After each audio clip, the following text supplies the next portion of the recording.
What is up, my dogs? It's your boy, Mike Mason, here for a special fireside chat.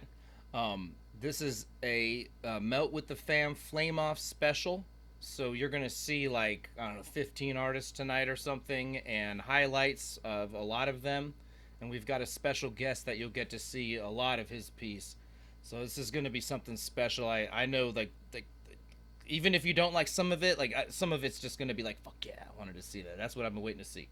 So hell yeah, it's gonna be great. Let me take just a moment, introduce my lovely co-host, the beautiful Carrie Strope. Hi, everybody. Welcome. Thanks for joining us. I Yeah, hear we yeah, have a very special show on the way tonight and a special guest as well. It's so exciting. yeah.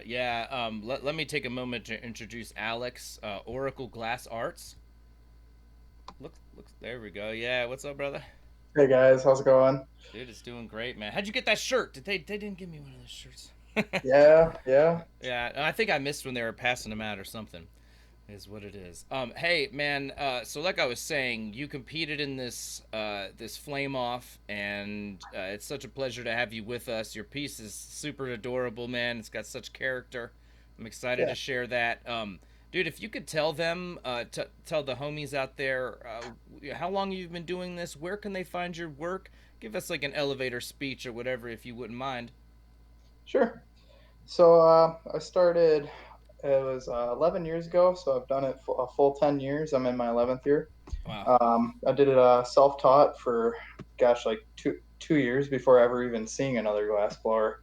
Hmm. And kind of just continued on that pathway of interacting with people, picking up techniques when they're willing to share, reading, learning, and yeah. So these days, I work with a distributor out of Madison, Wisconsin, and he Nice. kind of spreads the love around. And then I got another distributor down in North Carolina. Those are my two big movers. Other than that, Instagram at Oracle Glass Arts, Facebook's the same thing, Gmail's the same thing, all Oracle Glass Arts, just search it. And then locally, around southeastern Wisconsin and northern Illinois, I've got a handful of shops that I work with regularly. Dysfunction being one, Pipe Dreams being another one. Got Sense Gifts up in River West. Definitely Okay. all good peeps. All right, all right. How does that work with competing shops? Do you give them all the same things? Not to get too deep into all that stuff, but do you have different products for these different stores that might be in the same area? Or I tend to try and keep a radius around. I kind of learned the hard way with that. I mm-hmm. partnered up with some of my roommates 6, 7 years ago, and we opened up a store downtown, and it burned some bridges for a little bit.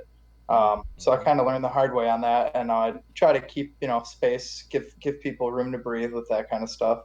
Okay. And then the other thing I do is really try to tailor to them as much as possible. I call out 2 weeks ahead of time if I know something's going on. I say, hey, what are you low on? Do you need caps? Do you need Sherlocks? Whatever, I can make it.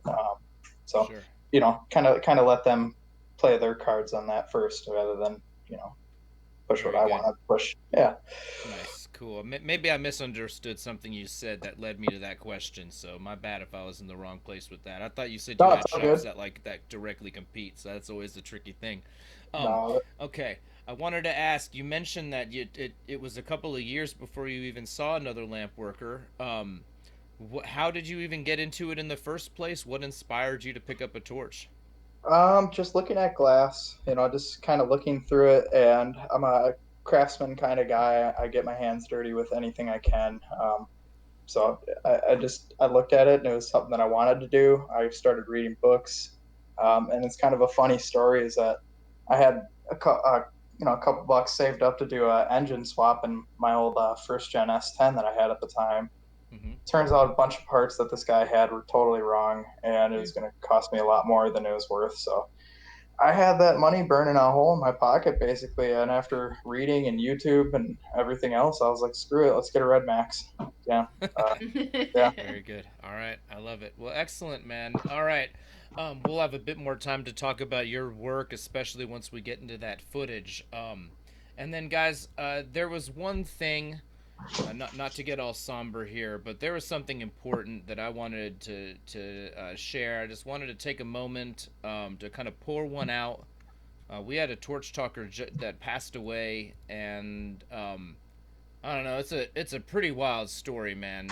This dude, apparently him and his friends are swimming out to this platform, and one of his buddies was having trouble, and he went back to save his friend and ended up drowning himself. Like, this dude died a fucking straight up hero. And I just chatted with this guy like a matter of months ago, and we talked about his glass career, and he mentioned how much torch chalk had been a thing that helped him. He'd only been doing this a couple of years. So like I said, I just wanted to take a moment to pour one out for this dude. Really sweet guy, and a friend posted about this in Torch Talk, and it just broke my heart, because like, man, what a way to go. And he was so young, 23 years old. And so yeah, guys, just take a moment to let the homies around you appreciate them, and take time to enjoy this life, because crazy things happen. And man, like I said, man, this dude died a hero. Huge ups to him. Like, what more could we do for the people we love and care about? Cost him the final price or whatever. So yeah, like I said, pour one out. Okay, let's go ahead and get this party started. Not to get too down, but I had to acknowledge this. It was something that really affected me today. And yeah, anyways, okay, let's get here to what we came to do. Glass Central Station, that's us, man. Me and Carrie is often by my side. The honor of providing our industry with this kind of comprehensive coverage that you'll see tonight. It's what I've aspired to for years now, and we're there. And being able to share stuff like this, and then have artists like you with us, Alex, it means the world. And these companies that we're taking just a minute to shout out, they pitch in every month and help me get to all of these shows. Like, we're just around the point now where this thing is sustainable, like, where I can really buy all the tickets I need, and the hotels, and the this, and if I need to buy a hard drive, there's a money.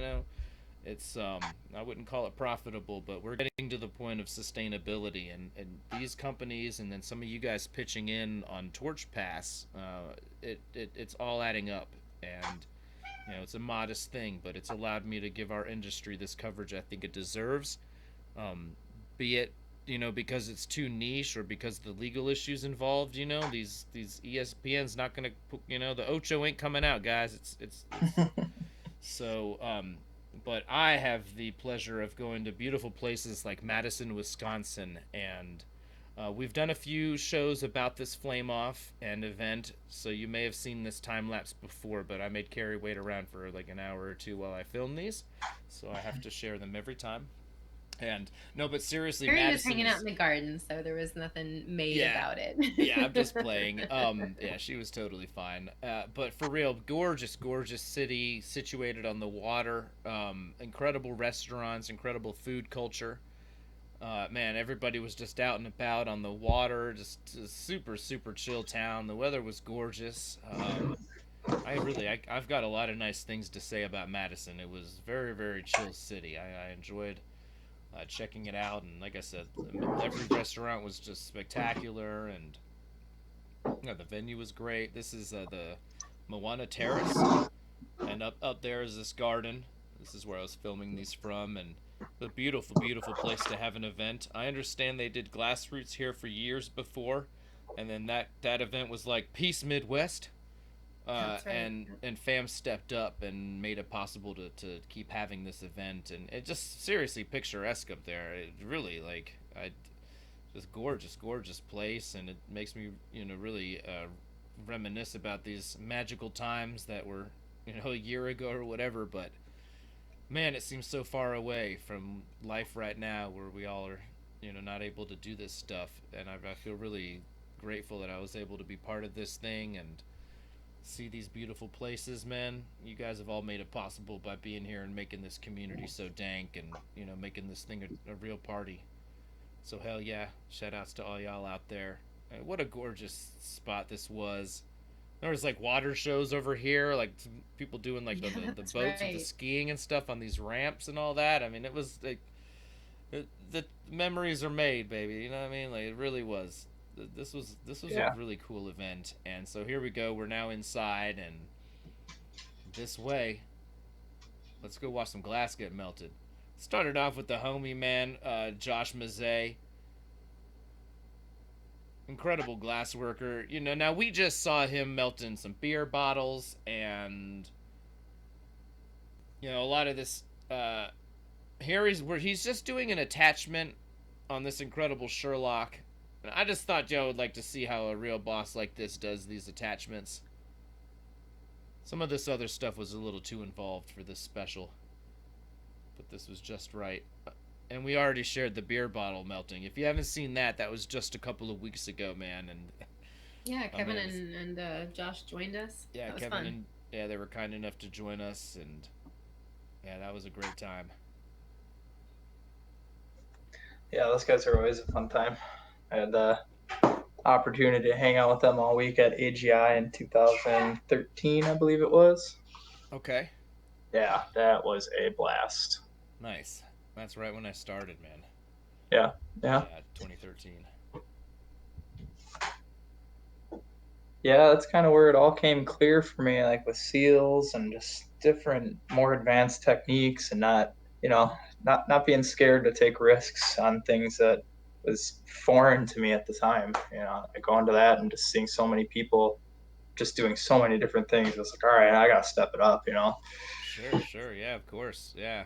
Yeah, but I mean, it's a party. It's a blast. Everyone's super nice, super chill. Yeah. Open to share. I got the blast on Herbie for a little bit. That was awesome. Okay. Yeah. I had one of those for a while. Yeah, I've been thinking about it. I'm on a Mirage right now, and I have been for a while.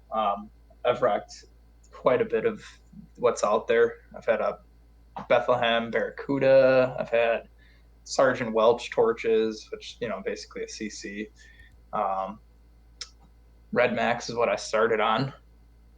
Good old Red Max. Nice. Yeah. I've played around on them all.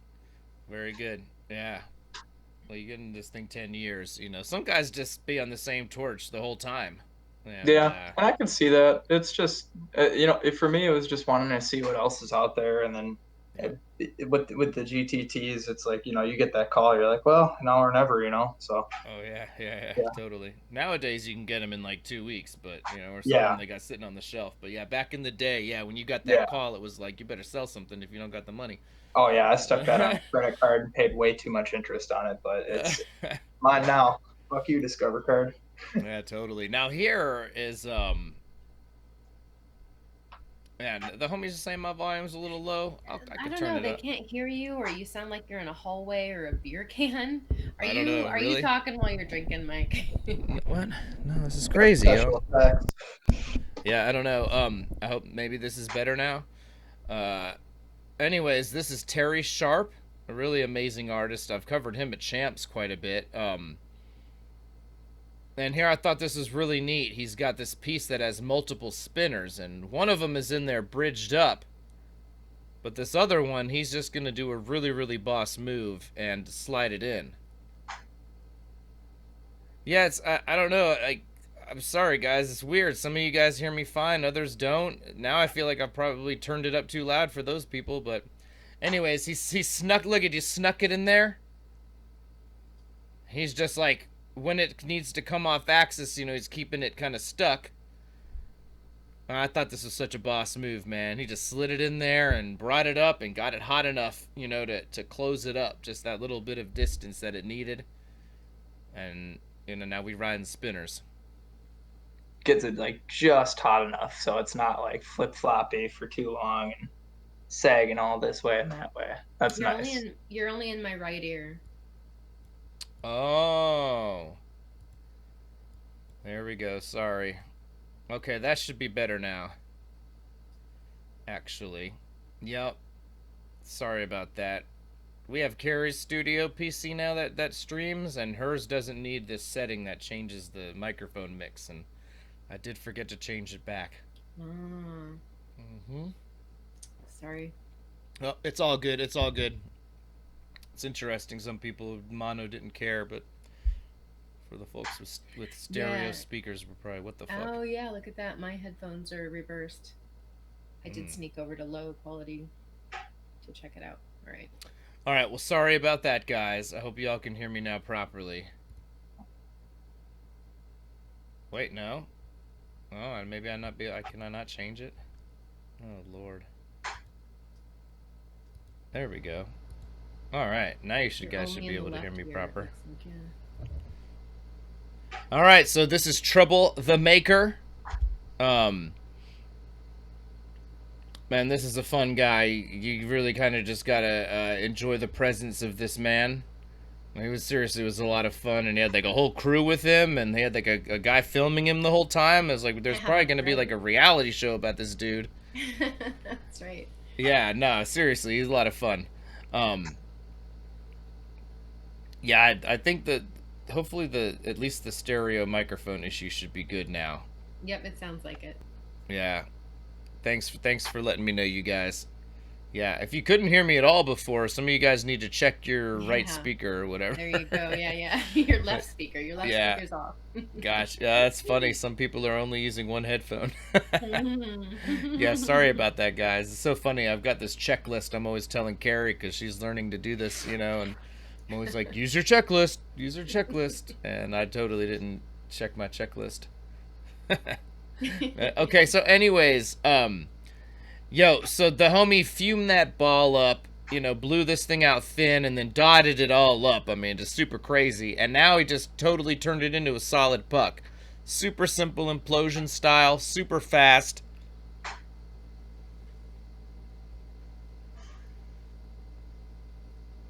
Yeah, he could have popped one of them teeth off to fume it or whatever.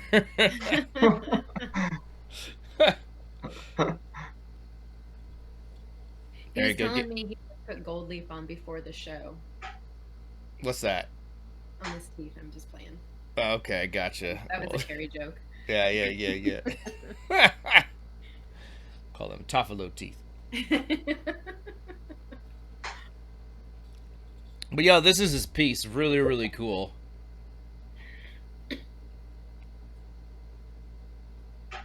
I like the style of the joint on it and everything. All of his work has some serious character, and you guys can check that out. They're all listed in the video description. Now, I think you guys know Windstar Glass is one of my favorite artists, and somebody we've had the honor and pleasure of kicking it with us on the show. She is a real talent, and here she's doing this stained glass style drawing where she's laid down essentially like the metal. Carrie, what do stained glass people call the shit in between the glass? The lead or the solder. She's laid down the lead or the solder with these black stringers. But no, really, I think it's so important to watch how she fills this in. And then coming up next, I don't have the footage because I had to step away. I was in the middle of filming something else. But she did something really fascinating, and I've mentioned it on the show before. I don't remember what occurred, what brought it up to attention. But, instead of doing like a traditional flip where she would remove the rim of this, by like doing a blowout or cutting it open or whatever it'll be, and then doing an encalmo seal into an opened cup, she opened a cup of like the same color around the rim, this red, and she flared the cup and then sealed it straight over this image, and then blew the rest of the clear glass that's in the back here now, then blew that shit off and just let that rim cook back, and boom, image flipped.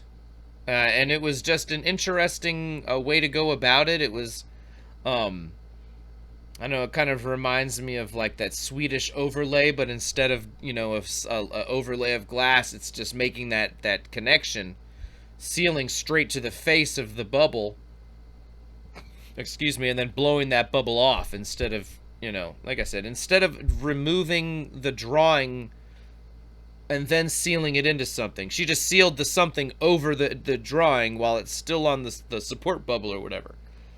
And then removed it. And I thought that was interesting. Yo, shout out to Punty. The homegirl is wearing one of the Love Dose pendants. Oh yeah, nice. For the Torch Pass players, there's a video of Punty doing the one of those pendants, doing his cut and flip style drawing, and we'll share that soon. Like everything on Torch Pass is there like 6 months generally is what it stays. That's what I guarantee. That's the Torch Pass promise. But no, but for real, it's things stay there 6 months for homies who pitch in a little bit, and then but everything that I do is for everyone. Okay, now here you guys, she cooked the end of that tubing back, and it's almost like making a spoon, right? Like if it's gonna get blown out, you gotta thicken it up before you do that if you want the wall weight to be thick still, right? So that's really what she was doing there. I mean, it's really what no different than blowing out a spoon or whatever. But I like I said, I had to move to someone else after she opened this up. But I watched her out of the corner of my eye seal it straight onto the top of that thing y'all just saw her drawing. And I was like, damn, I should have stayed there. But that's what it is, you know. It's like, I wish I were like, I need them horse blinders when I'm at a Flameoff or whatever, like, because I hate being able to see what I'm missing, you know. I'm just, you know, it's like that FOMO or whatever, like fear of missing out. No, I don't know. It's anytime I look around and see what else is happening, I'm like, fuck. But that's just what it is, and that's why it's so nice to have Carrie, you know, because like a lot of times in the background of some of this footage, you'll actually see her filming Alex, type of thing, and like it frees me up to move around or do this, or sometimes I'm gonna stick with somebody. Like for example, we had that freak demo, that like incredible demo where I stuck with him for the whole process. I was only free to do that because Carrie was jumping around and getting really cool stuff. It's we got a good thing going.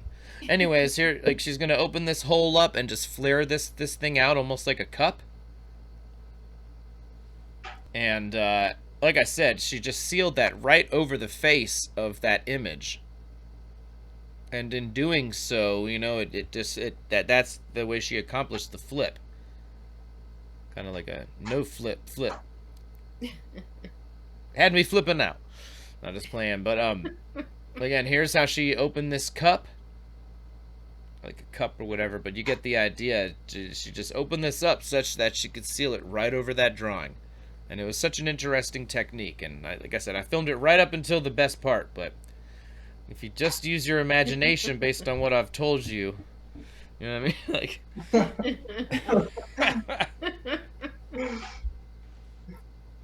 and look at this piece, you guys. I think she may have won. I decided to make this not about who won or lost. They all winners to me, except the guy whose footage I couldn't find. He's not even in the special. Sorry, dude. Aww. Yeah. Anyways, yo, look at this piece. Carrie, do you have a child in the room? Sorry. Got them tied up in the Oh, no, that's my cat. That's your cat? Oh. Yeah. He's a big guy. Want some company. Oh, no, I want to see that cat. Right? Sorry, guys, we gotta stop. There's a cat. This special is now about the cat. That's great. It kind of looks like what's his name down in Chrysler when he had long hair? Robin. Okay, it could be a bearded Robin, but Robin, this is Gurn Glass, and I thought this rig was sick. You know, we have quite a bit of footage of this one, and I wanted to choose stuff that I thought y'all would find interesting. So here, he opened up that hole, and importantly, he removed some material first, and now he's got this the down stem, and he's gonna seal that on in. And if you could see, it's like a very good match for the size there. I like to go a little wider, but you know, I like to have that motherfucker just barely in there. But in any event, like I said, he removed a little material when he opened that hole, and now we're gonna see him seal it in there. And you know, some cats like to do the whole thing at once, but other times it makes more sense to seal the perk in first, you know, and then be able to open that back up. And you know, there's all sorts of processes where that type of seal over a seal, it makes sense. So Yeah, and here it goes, just kind of, like I said, he had those holes matching really well, and now it's just a matter of getting it kind of tacked down. And he's gonna like grab a tool there and kind of roll that rim down.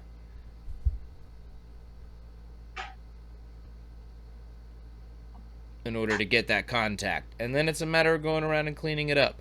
Like I said, I like to have the hole a little bit bigger just so that I have less material to distribute around.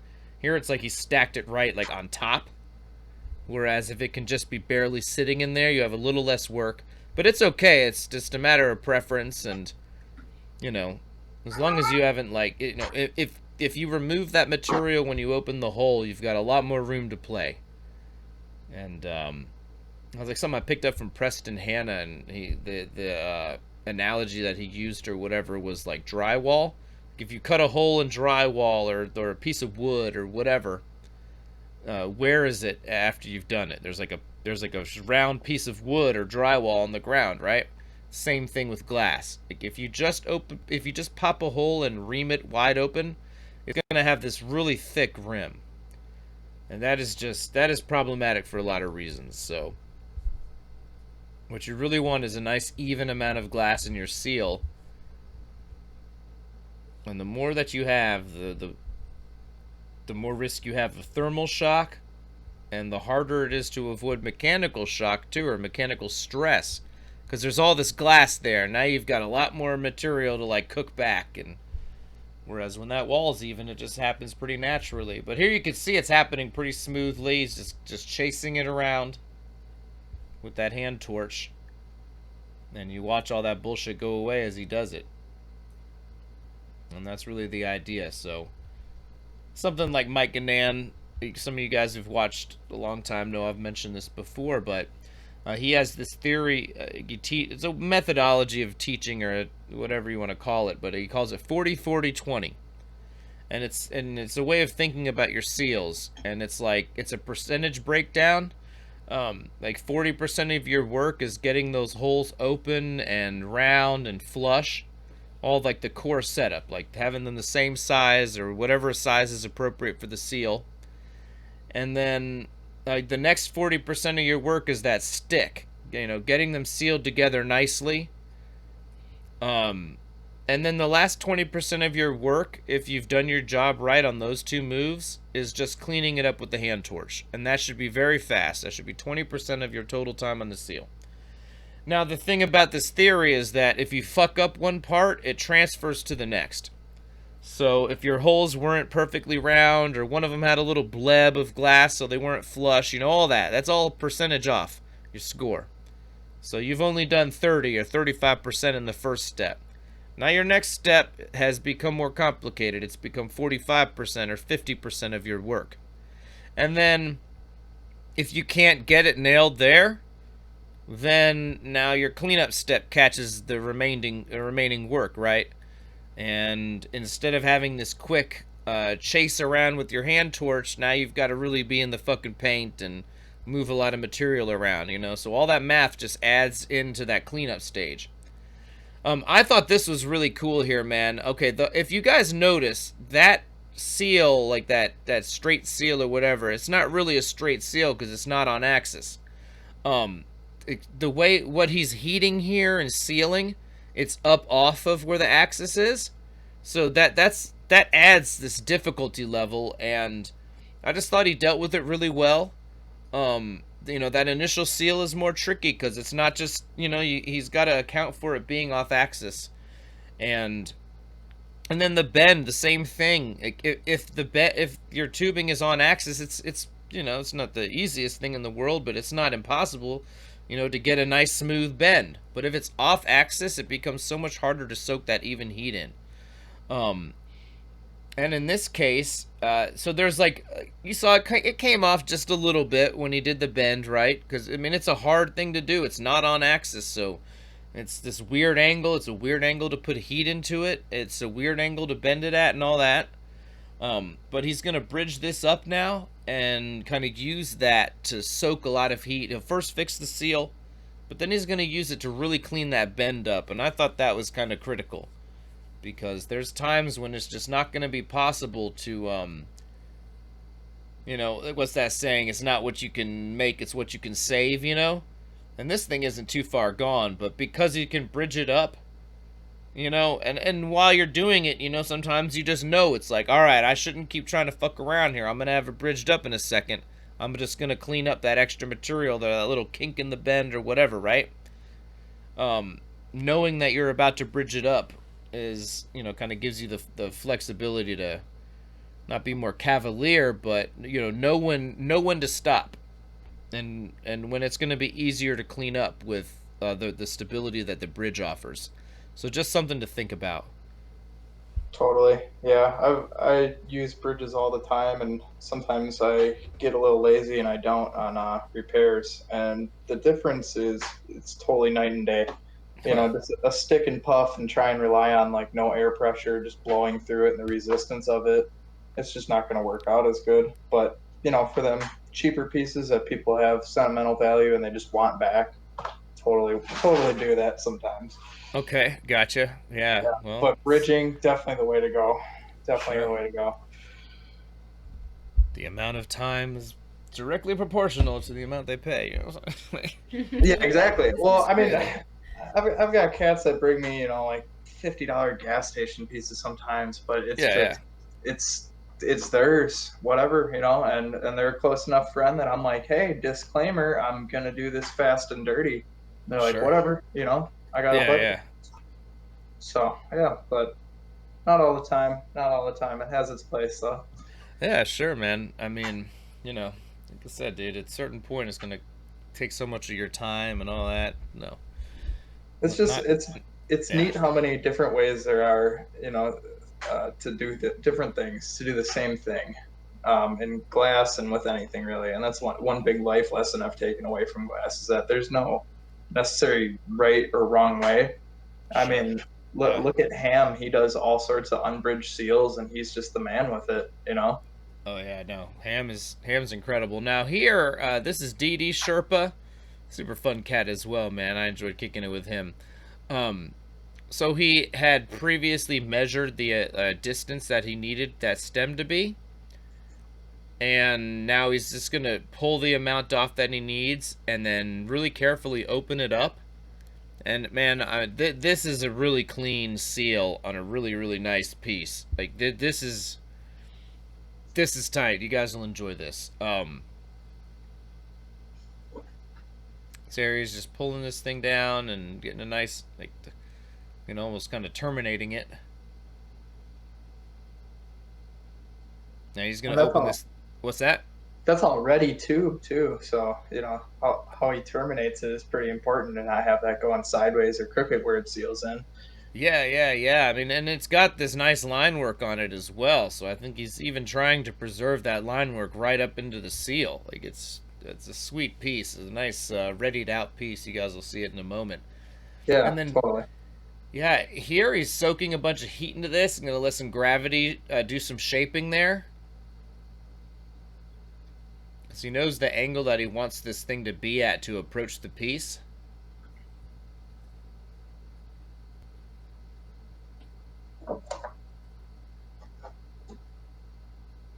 Yeah, wait till y'all see this rig. It is really freaking cool. And yeah, I saw some of y'all in the chat talking about the Torch Pass thing. Yeah, it's $5 a month, no pressure. But yeah, there's a lot of cool stuff on there that, like I was mentioning, you know, it sits for like at least 6 months. And yeah, I'm just trying to find a way to take care of the homies who can pitch in a little bit, you know. But everything that I film is ultimately, you know, for the entire community. It's, you guys make it possible, and I don't want to like sell anybody's content or whatever. But I do drop some cool shit there early, and you know, I do my best to try and take care of the cats out there who make it possible for me to do this properly, you know? Because there's just a financial wall involved. It's not cool to talk about money.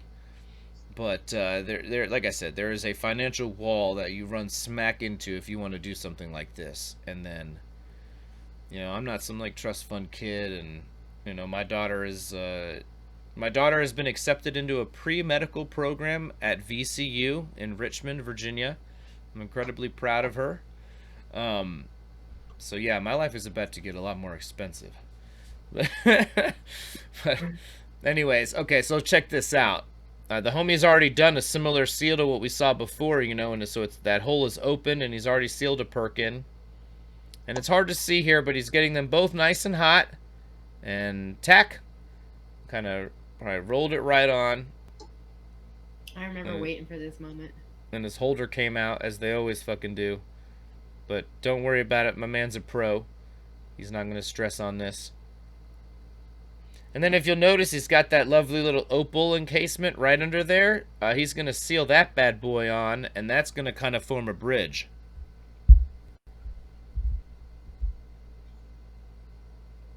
And while he cooks that in, and check it out, like he keeps that seal nice and hot enough that it's not going to pop. In the mean, see that? He went back to that seal.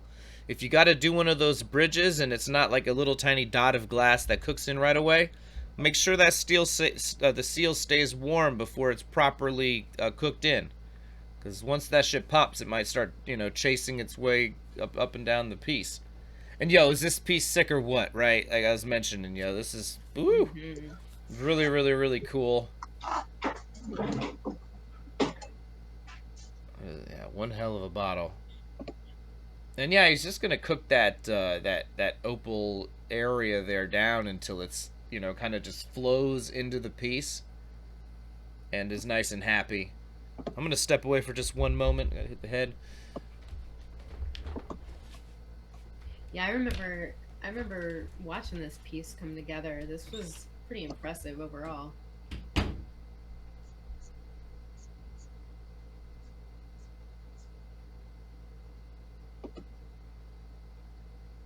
So Alexander, what was your experience at this show? Was this your first year? Have you been there before?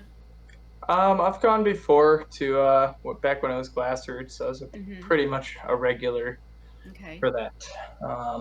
And then actually the year that was the last year of Glassworks was my first year participating, like full on participating, I should say. I split a booth with someone a couple years before that, but you know, I didn't have my name out there really. I just last second kind of thing, like, hey, can I toss some pieces out? Do you have any extra room? So yeah, but I've attended every year since I moved back from Florida. I started blowing glass down in Florida for like 6 months maybe, and then kept it going once I moved back.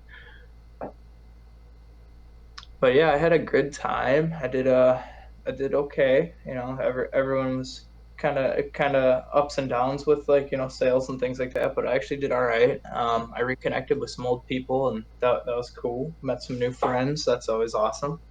But overall, the vibe was super sweet. You know, all the glass blowers and all the people that attended were, you know, mellow and happy to be there. Happy that it was still going.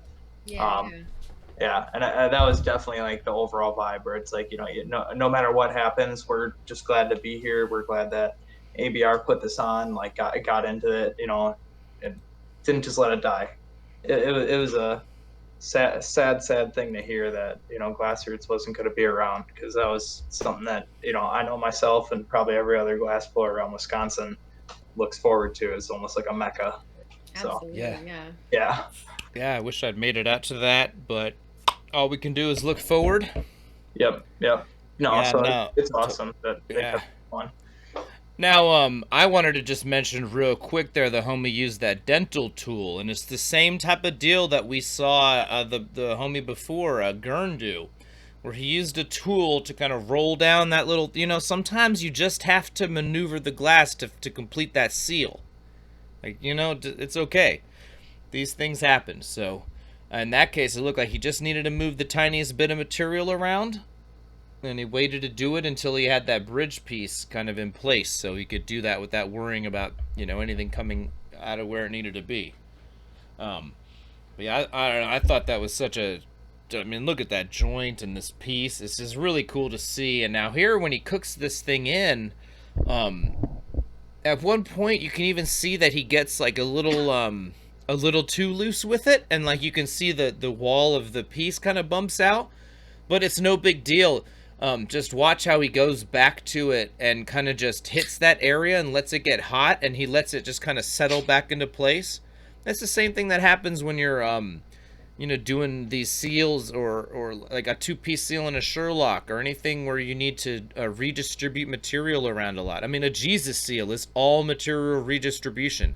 That's the entire theory behind it, is pushing the material so it's so thin that it, and then once it pops, then you have to bring it back in and let it cook back and even back out. That sort of thing where, if the glass comes out, it's no big deal. You just let it settle back down. And here, I think check this out. I think see that? It popped out just a little much. So now he's going to sit on it for a little with the flame and just kind of let it soak back down. And that shit just kind of happens on its own if you give it enough heat and just let it settle back in. Like it wants to live with its buddies or whatever. I mean, sometimes you might need to grab a reamer or paddle rather and be like, whoop, whoop. But in this case, he just let it kind of naturally settle right back down. It's like the surface tension of the glass wants to pull it and then even out the wall thickness too. Because when it bubbles out, it's thinner, so that's going to melt a little quicker. Okay. Surface tension, I believe, is what is pulling it and trying to make it even out. Dude, using gravity and all that too helps. Like if you're seeing that it flips one way or the other. Yeah. I mean, if you're wrong, it sounds great. I like that. So, no, surface tension is probably the exact concept there that allows it to, once it takes that heat and naturally thickens back up, it just rejoins its homey glass that's all around it because of that surface tension. It pulls it back into place. Great point. Yeah, even if that's similar to how closing a tube up works, it's something I read in Contemporary Glassworking, so I'm pretty sure it is. Aight. Oh yeah, shout outs to Bandu. Uncle Bandu, as he calls himself. Heck yeah, man. That guy's so cool. I got my book signed by him and everything when I met him at Glassers, a couple years ago. No shit, very cool. Yep. All right, so that was DD Sherpa, man. Awesome glass worker. And I don't know, I thought that joint was just so tight, and just the seal is ultra clean, and the way that he bent it down to match the tube and all those little details. Look at that joint. It fucking worked as hell. And then this motherfucker lost his head. Just keep climbing. Keep climbing. Yo, this is the Wisco kid. Super talented glass worker here. Okay, so check this out. If you notice, that tube there, or that bubble, has a tube going right through it. And I actually had to watch this a few times to make sure I could see what was happening. There is a shockingly tiny hole in that tube in the middle. But, okay, I thought that this seal here, this is real, I mean, when your hands are talking, this is the type of seal that you can do. And check this out, it's going to go from, that little area that he connected to a really nice, much nicer form approaching this tube. And this is for, a recycler ray gun. So that section is, almost closed off. But, there's going to be a return, and the joint is actually going to be going into that clear section. So it's the smoke will go through that section and then through the return drain into the bottom area and then, up through the middle chamber. Shit's crazy. I hope that all made sense. Because even as I said it, I'm just this is too nuts. Do you know what torch that is? What torch that is? That's a Mirage, isn't it? All right. Yeah, that's a Mirage for sure. Links in the center and then two outers. And then, I thought this was neat to kind of just see what it would become and see how he did that seal, Just a really touchy technical seal there. And he's going to bridge it up so we can get it really nice. But, I mean, look at the way that he got it sealed and, angled in and everything. And I don't know. I thought that was really slick. It just goes to show you what it is. Things slow down when you've been doing this a minute. You can make that little seal. Now, this piece is sick as hell. Oh, yeah. I remember that. Those colors are so on point. Right? Yeah. Gorgeous piece. Look at the shaping. Just really nice. This was excellent. And I thought that seal on that section was really neat to see because, You know, those sections that have that type of plumbing to do that seal and keep that all happy and all that. It's like, it reminds me of like Jason Gordon, Live Free. He did like the seals for the free cyclers like that, where it would just be like one cup over another, almost like what Windstar was doing with that cup over the drawing. Although she removed the other part, but that type of seal. And okay, so this Jack Roy, man, this cat is like a scientific glass artist who does artistic stuff as well. Check him out using like the Kiva style rollers, the tooling rollers, to make sure that his piece here is, his handles are relatively lathe straight.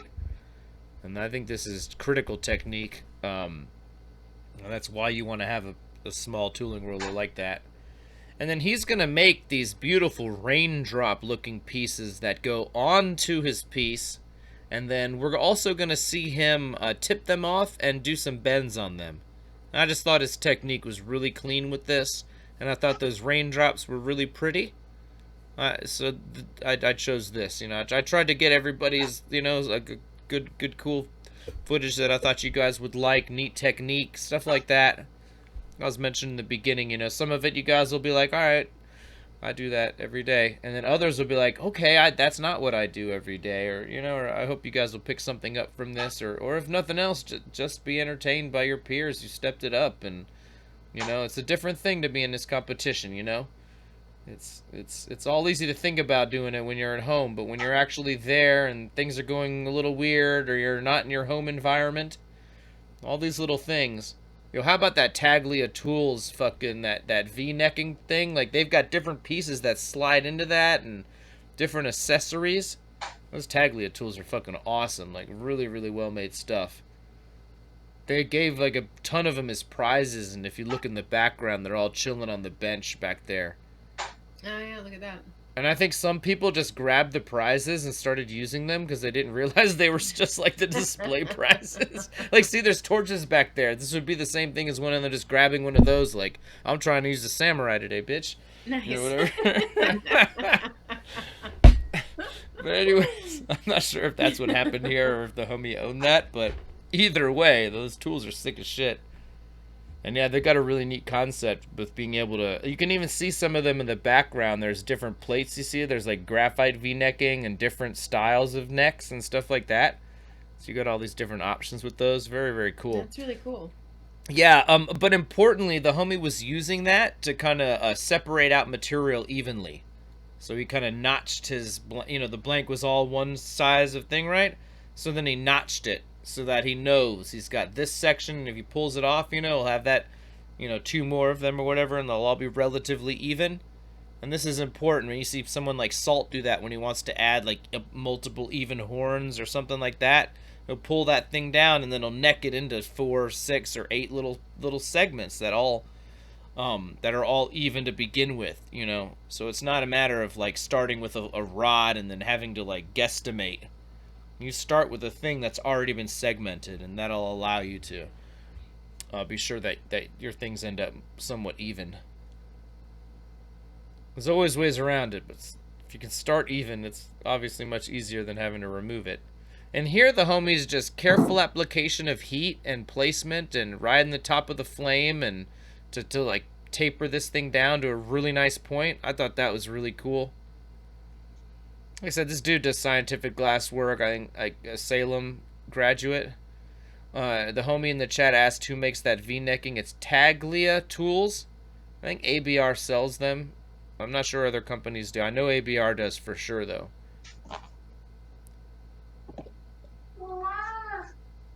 That's a cat, huh? Yeah. Yep. That's so Man. funny. Yeah, he's a big guy. He's really smart. He's probably the coolest cat ever. No. Yeah. Yeah. No, I know everyone says that, but We'll yeah, save that debate for another time, but I was playing.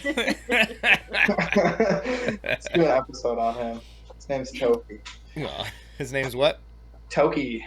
Toki? All right. Yeah. Toki. Gotcha. It's like Loki, but he likes to toke. Well, I had a pet rabbit, and he passed away a little early. So I was like, you know, in memory of him, I wanted to name my next pet, which ended up being a cat, after him in some way. So I Okay. started looking up different languages of how to say rabbit, and it's I think Korean. There's like a nursery rhyme that like children do. It's like Santoki Tapo, Santoki. That means mountain rabbit. So I was like, yeah, that sounds cool. I'll go with that. Mountain rabbit. Very good. It I sounds Yeah, like like a it. rabbit. Yeah. yeah, Totally. I'm like, oh, okay. Pet rabbits. That makes sense. Sounds right. yeah. So yeah, it's a little like memorial or whatever. Just keep him in my memory. It was a cool rabbit. Nice. Gotcha. That's My Gotcha. little awesome. shop bunny. Like to hang out by the studio, or hey, even just like sit by the couch or whatever in the studio sometimes, which is surprising because there's a lot of glass Yeah, I'm noises and I'm gonna breaks say and that's the pops. first shop rabbit that I've heard of. Yeah, yeah. Yeah, we have some cool rabbits that live in our yard. They were not happy about all the fireworks here. No, no, they weren't. Why not? They were just frozen in place for hours at a time, and then they like run through a yard. Just oh man, I felt so bad for them. We're not gonna stop, but I'm just playing. I wasn't doing any of it, but Rabbits are interesting little creatures. They really are. yeah, I learned a bunch of them about them when I had one for a pet, obviously. But yeah, they yeah. just have all sorts of weird habits and characteristics about them, and I just Hmm. don't. I don't think any other animal really does. Was your rabbit litter trained? Yes, yes. What? Litter trained and Interesting. like free running, so like he just not all the time. There's times where it's like, all right, I've had enough of the hay getting tracked around because with those big old floppy feet, they kick hay around and whatnot. So, um, but yeah, no, he was for the most part he was like free running. He can come and hang out. Yeah, that's what I mean. He'd follow us around, and go down to the studio downstairs, or yeah. That's Very cool. cool.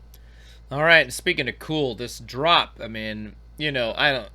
What can I add here? Really, the homie is just really expertly manipulating this solid glass, to make this really smooth, horn and a raindrop-ish shape. Maybe it's just the color that makes me want to call it a raindrop, but it's essentially just this really nice tapered horn. Hmm. Yeah, the homie in the chat, Hinun, shout outs my dog, asked if this is solid, and yeah, this is solid. Yeah, these are going to be attachments on a really sick rig. And like I said, after this, we're going to see him actually do one of the attachments. Here he's setting up like a post for the attachment, which I thought was neat. But once he's got it on, he's going to tip it off, which is always fun to see. And then the way that he heats it and kind of gets it into shape, which with these curves that match a horn on the other side or whatever, it gives it this kind of symmetrical look, is really really neat.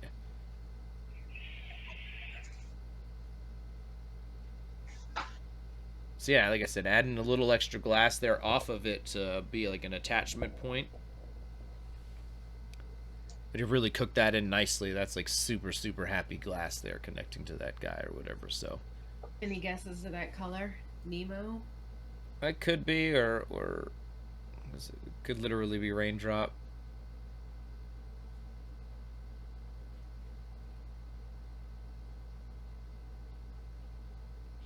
And yeah, here's tipping it off just so ever so carefully using like the edges and like the top of the flame and coming out of it. I thought this was really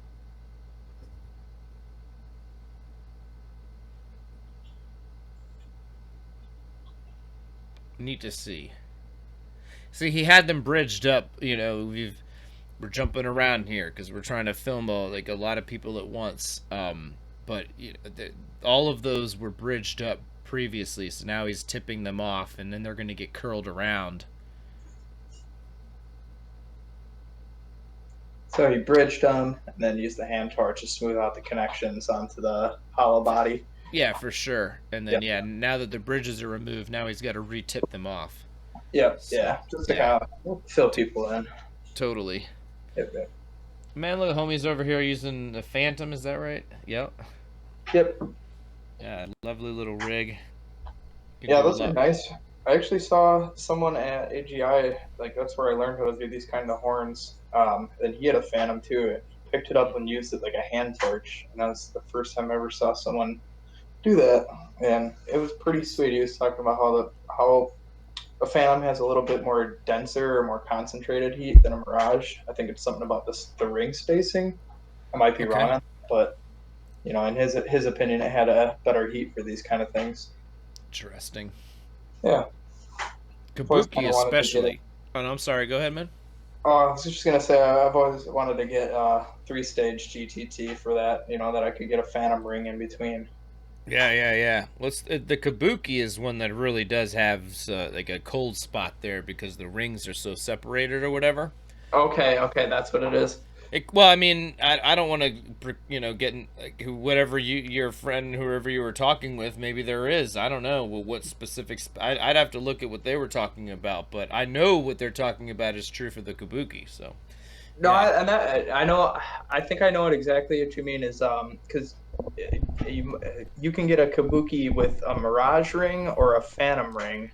I believe that's the Delta Mag. That's the Delta Mag. All right. Yeah. And then there's also the Samurai and the Ninja that have either a Mirage or a Phantom ring.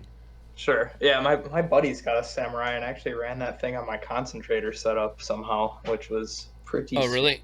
Yeah. Did you engage the third stage, or did you just kind of use it as like a Phantom or Mirage? No, I did a vac stack, a 75 millimeter half stick vac stack, and ran that thing at full bore.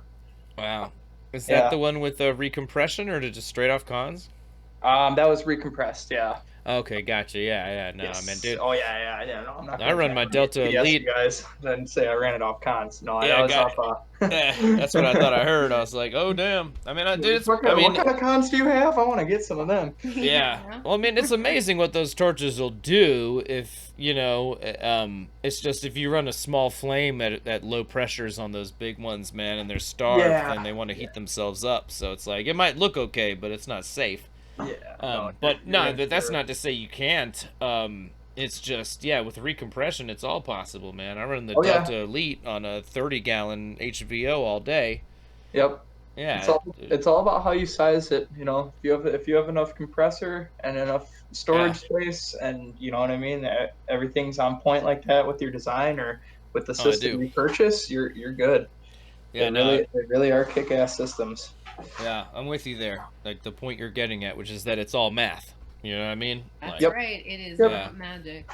Nope. Yeah. It's like 40-40-20. You know what I mean? Like if your compressors are weak, you know, then you got to have more concentrators. Or if your storage tank is weak, you got to have more live input. You know what I mean? It's all a balance. You know, like if you had like a system with 500 gallons of storage, you could use one concentrator to run the biggest torch imaginable. It would have to rerun.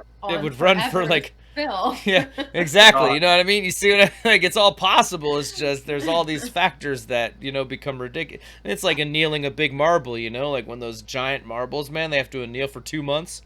It's the same thing, you know what I mean? Like, well, to run this big torch with this few concentrators, now you have to let it fill for 2 months or whatever it'll be, right?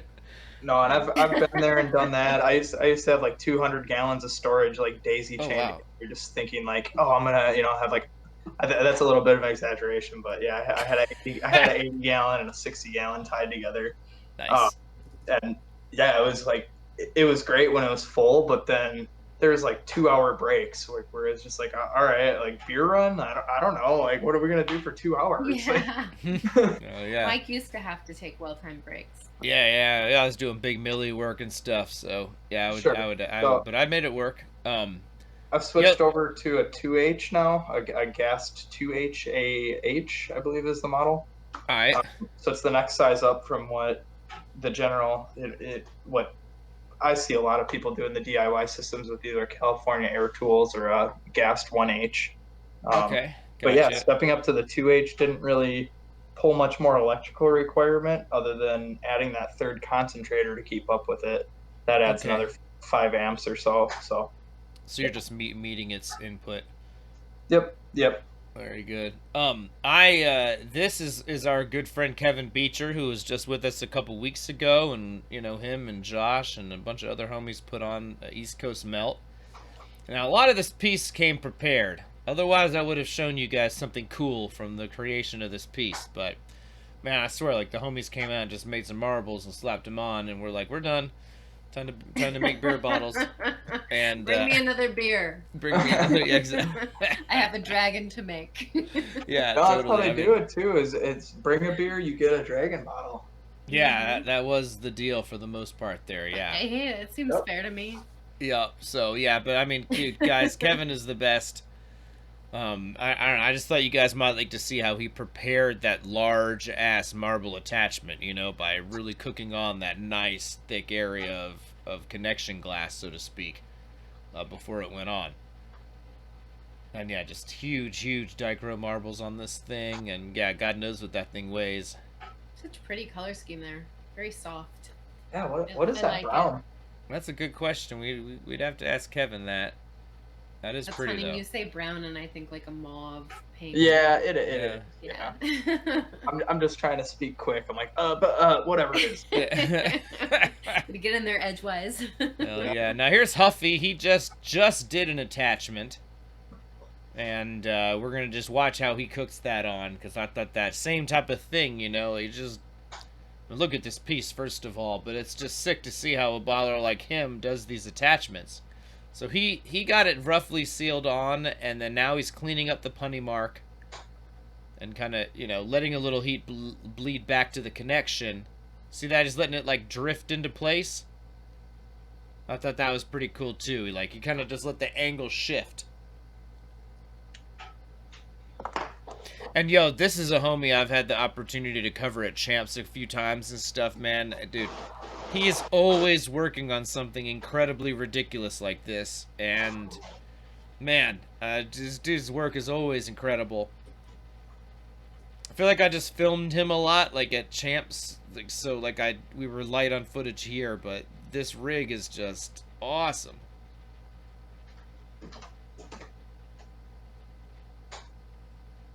And yeah, this competition was 2 days, and then a third day for judging or whatever with the trade show, right? And really incredible time.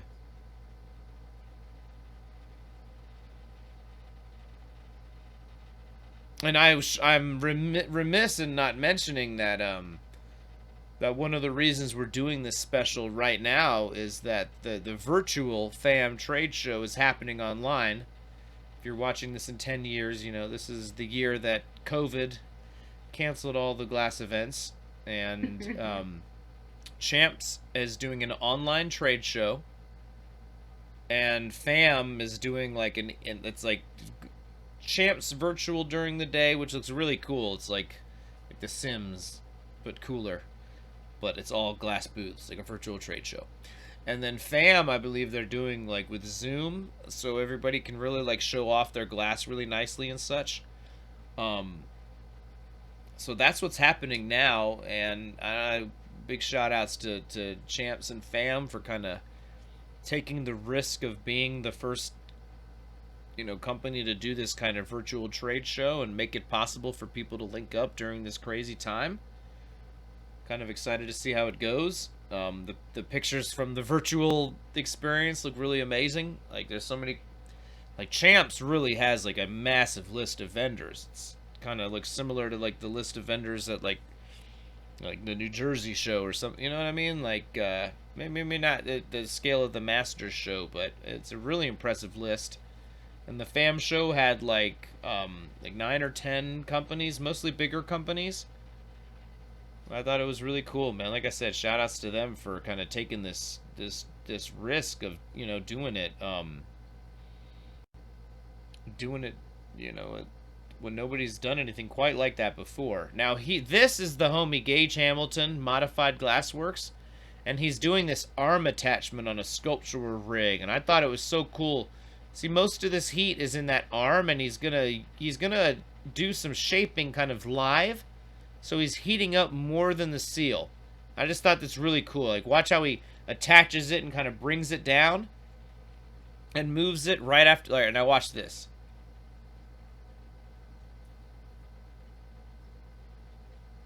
What color black is that? Do you know? Black? I'm not certain what black we're talking about. Oh, from the last piece, sorry. Oh, the last piece? Good question. Probably Eclipse or Jet Black.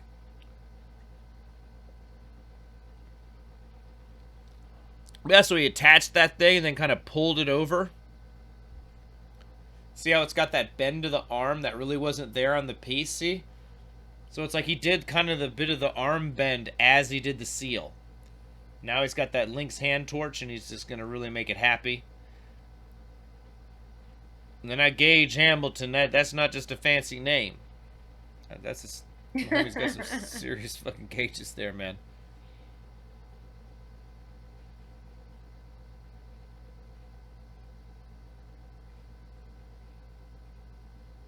And slide some like 50 mil tubing through those things. That might be 75, actually. Could be. Yeah. Hard to say. Gage is like a friend of the show, man. You know, we've had him with us in the past, and is a super, super sweet dude. I think this might have been the first time we crossed paths in person after knowing one another, you know, through the show and the community for many years. And it was just like, oh shit, it's my boy that I've... That's right. Yeah, you don't get on the floor in Las Vegas or anything. He was with Bob Dog at a booth. Okay, yeah. I think he was doing the booth with somebody else the other years. Am I wrong? Who was he? Did the booth with Luke or something the first year. Probably, yeah. Like Bob Dog got that whole group of people that came out towards him now. So totally he is now. Yeah. Richard Hazer too. Oh shit, Richard Hazer in the house, my boy. Yeah. Fucking Dave Somex. Dave S in the house. Sorry. Yeah. Joe Mezga. Dave's. I'm pretty sure that's how you say it. All right. There have been times in the past where I just reeled that motherfucker off perfectly, like Dave Solmika or whatever. But now I'm a little loose, and it's not happening. But really nice cat. It was nice to meet you at Glass Vegas. But yeah, if you don't come up like Dave did and kind of say hi while I'm at the stage, I don't get to see you at Glass Vegas, unfortunately. And yeah, sick piece. And yeah, the way that arm connects looks really fluid. Look at that. See that bend as it comes out from the seal? I think that was just a really, really critical thing to notice. So, yeah, Mr. S, baby, that's right. Shelmechka. Yeah, oh shit, Gage is with us, my boy! Fuck yes. Oh, that's awesome, yeah, totally. Nice. Excellent, dude. Gage, shout outs, brother. And that piece was fucking awesome. And now, guys, this is Scott Ratner. You know, I tell you, the footage I have, man, there wasn't something that was going to be a good random fit for this. And so, I'm going to admit that I reused a little bit of footage from our after party show. Because I thought this was really, really critical technique for disc opals. I mean, yeah, man, opals, whatever. But look, man, see how the homie made that pocket? He widened that thing up so that it could sit right. See how it sits in that crux? It sits right in that spot where the diameter changes. I thought this was super slick. So, that's why I shared this again, because it just made the most sense. I feel like some of y'all are probably like, oh man, I remember this. But I feel like some of y'all are probably are seeing it for the first time. And check this out. See that the air is always open out the backside, and that thing is trapped. It's stuck. It's like almost like it's bridged. You know, it's bridged by virtue of being trapped in that diameter change.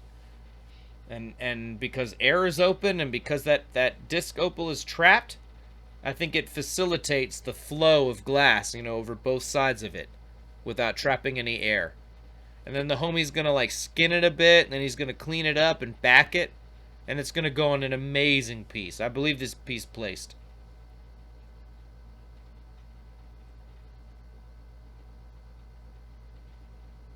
And look at that. I mean, super clean. And here he goes. I think he's going to give it a suck now. See, he's like...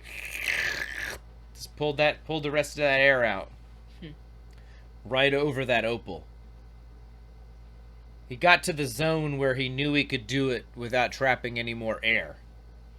That if anything was going to get weird, it would be past the disc, you know? So that was the vibe there. shout outs to everybody who joined us for this show, man. I mean, you guys make it possible for me to go to these things, and I'm more than happy to film this glass. I do this until I'm physically broken. I don't mind. It's like 120 people here right now. That's awesome. Yeah, but it's because you guys tune in that makes it possible for me to be in a paint. You guys put your boy in the spot so that we could all have this and make it possible. I really do appreciate y'all making this thing a beautiful, positive party and experience, every week for years now. I mean, some of you guys have seen this thing from a show of just, beginners learning together and getting crunked together. Into literally comprehensive coverage for our industry, and it's because of the community, straight up. So, and all you guys out there kicking it and making this the positive experience that it is, I really, really, really appreciate you guys. Hell yeah, everyone! Cheers! Thanks for tuning in. Thanks for being here, Alex. It's awesome. Yeah, absolutely. Yeah, Alex, appreciate you, man, for real. I appreciate you letting us put a camera in your face, but then also to be here with us, having this talk and having these good times, man. I really do appreciate that. Glad to be here. Glad to be here. I love what you guys do. Yeah. Like I said, I'm self-taught. I wouldn't be able to do half the things that I am able to do without programs like what you put out. Back in the day, it was. Right. I think it was a Lee Scratch Perry demo out there. There was, this and that. That was even before Revered Glass. Even, it was rough. I'm pretty sure Lee Perry is Bob Marley's producer, but is there a glass artist named that too? Glassblower too. Okay, gotcha. I know of both. Right. I know of both. Okay, excellent. Just making sure we weren't confused. We're on here. first name basis. Yep. Yeah. No, he blows glass too, man. Trust me. No, there's a well-rounded individual. It's not Lee Scratch Perry, which is the producer or okay. the dub reggae producer. Yeah. He just goes by Lee Perry, and he did a Sherlock video back in the day. All right, cool. Yep. 2-piece Sherlock. Yeah, no, man. Dude, when I first started, I used to pass out to a Corning video every night, and I bought every webinar I could and all these videos. And I used to pass out to some kind of glass instructional or content every night for the first few years. Oh yeah, I was always on the melting pot and just forming out until my eyes were bleeding, basically. Yep. Now the homie's back in this opal.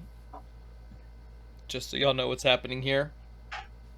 But he skinned it and then set that orientation, and now he's giving it that backing. And but dude, it's a huge honor to be part of this tapestry of content that people can learn from, and that makes this world a little bit smaller. I don't ever want to take away from the infrastructure of classes and studios where amazing people are teaching, and such.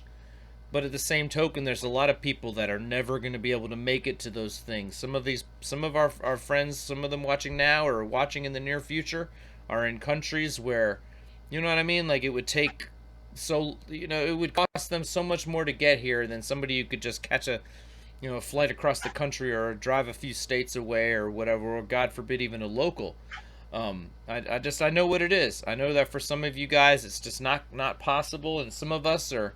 This isn't like a mega career for you, so how can you justify paying, this to go learn this and that? And there's a lot of reasons, and like I said, I don't ever want to undermine this educational system or anything. Like, the best thing to do is, Scott recently did an online thing. There's all these people, and you can learn so much from them, and I'm happy to fill in this gap, but it's never to take away from, these incredible experiences that are available. It's just, for some people, that's not a reality, and it's nice to make this world just a little smaller.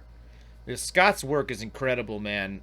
Look at all the different types of patterning here, and then these the attachments with kind of really small stuff, like we had to talk about this, and it's like yeah, this stuff is a little delicate, But my man ain't selling this stuff for pennies. Like, look at look at that patterning in the neck of that. That is awesome. Like, Yeah. this is high end work. This is work for somebody who respects and appreciates glass and is gonna treat it with a little care. And and I feel like what he was saying is that enabled his process. You know, like, because it's like there's certain things you could never do on a production spoon.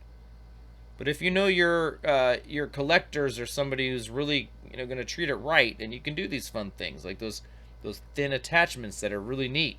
They look incredible. Okay, here, this is the dog Terry, Fat Pinky Glass. Big points for a dope name. But yo, this dude's piece was like mega diesel, incredible scale to it, and I just thought this was an awesome, like, huge scale seal into part of a beaker. So he's gonna get this thing sealed and then do a bunch of shaping kind of technique, both with two hands on it, which is so important. And then he's gonna remove that other handle and be able to kind of do some more of your traditional offhand shaping, which makes it easier to get that conical shape.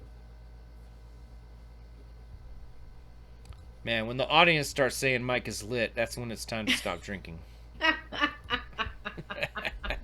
I'm just kidding. I'm not going to stop drinking. No.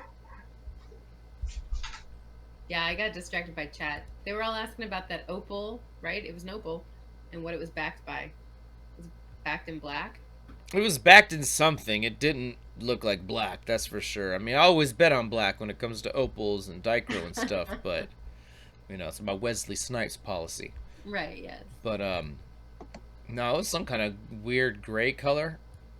You'd have to bother Scott. Yeah, there was some, like, blues or grays. Scott's been busy doing God's work today, outing racists in our community. Excellent. Yeah. Well, Mike, you're always lit. This is true. The minute he wakes up to the minute he goes to bed. Yep. Legalized ranch. The audience knows the deal.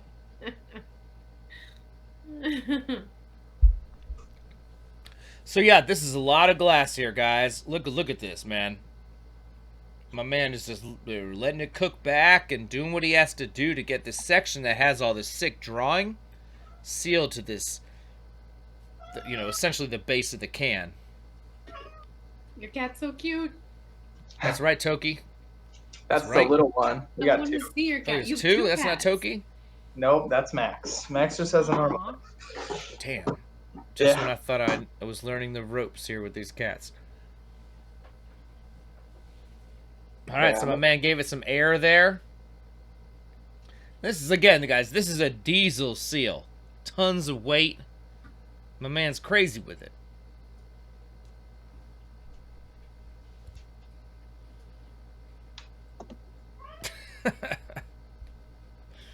SED knows what I'm talking about. Passenger 57, that's right. Yeah. Wesley Snipes like, always bet on black. He calls the dude up. He's like, do you play roulette? And the dude's like, occasionally, or some bullshit, you know. Anyways.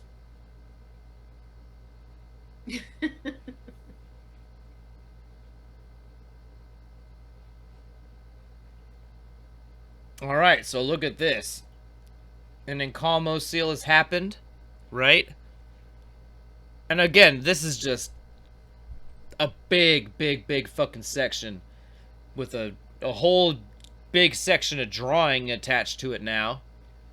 So like I said, he's going to axe that other handle now and really kind of cook this thing back into a more smooth shape. And he just did this repeatedly to build this ridiculous tube, and then he attached a ton of things to it, and this was... I had a lot of fun filming this. I've actually been meaning to get out to Terry, do some collabo. Oh, no shit? Nice. Yeah. We're both in Wisconsin, so. Nice. Yeah, he does some really cool like little like scene work. I don't know if it's like disc flips or milli or combination, Right. but yeah, Right. I've seen some of his scenes that he does, and I definitely would like to get down with some of that. Oh yeah. Yeah, I thought this was a really neat piece. Yeah, yep, yeah, he's got some of that going on there in that Encalmo. Yeah, sure.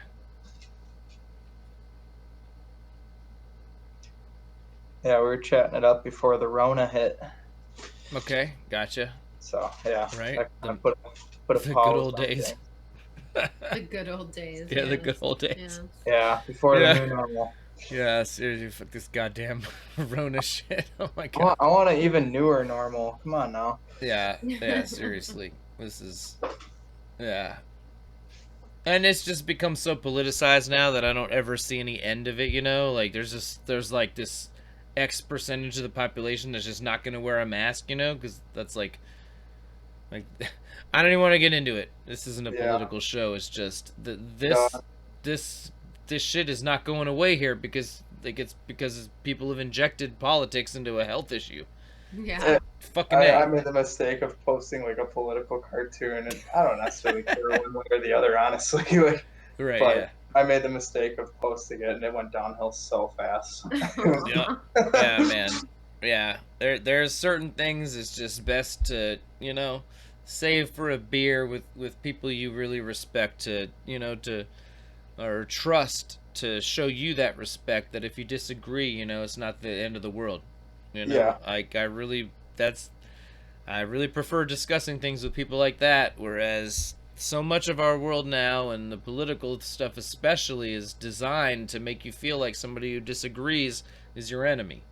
Yeah. Whereas there's like 10 topics in this world total that's true about. You know what I mean? And none of them are what we're fucking with right now. You know what I mean? Like, you into touching kids? Fuck you. Right. You into less government or whatever? I don't really give a shit. You know what I mean? You see what I mean? Yeah. There's like very, yeah. Anyways. There's bigger issues. There's bigger issues. Yeah, totally. Do you like to blow glass? Yeah. Okay. Totally. Anyways, yeah, not to get into all that bullshit. But okay, so like I said, man, my man did kind of the establishing work with two hands on it. So important.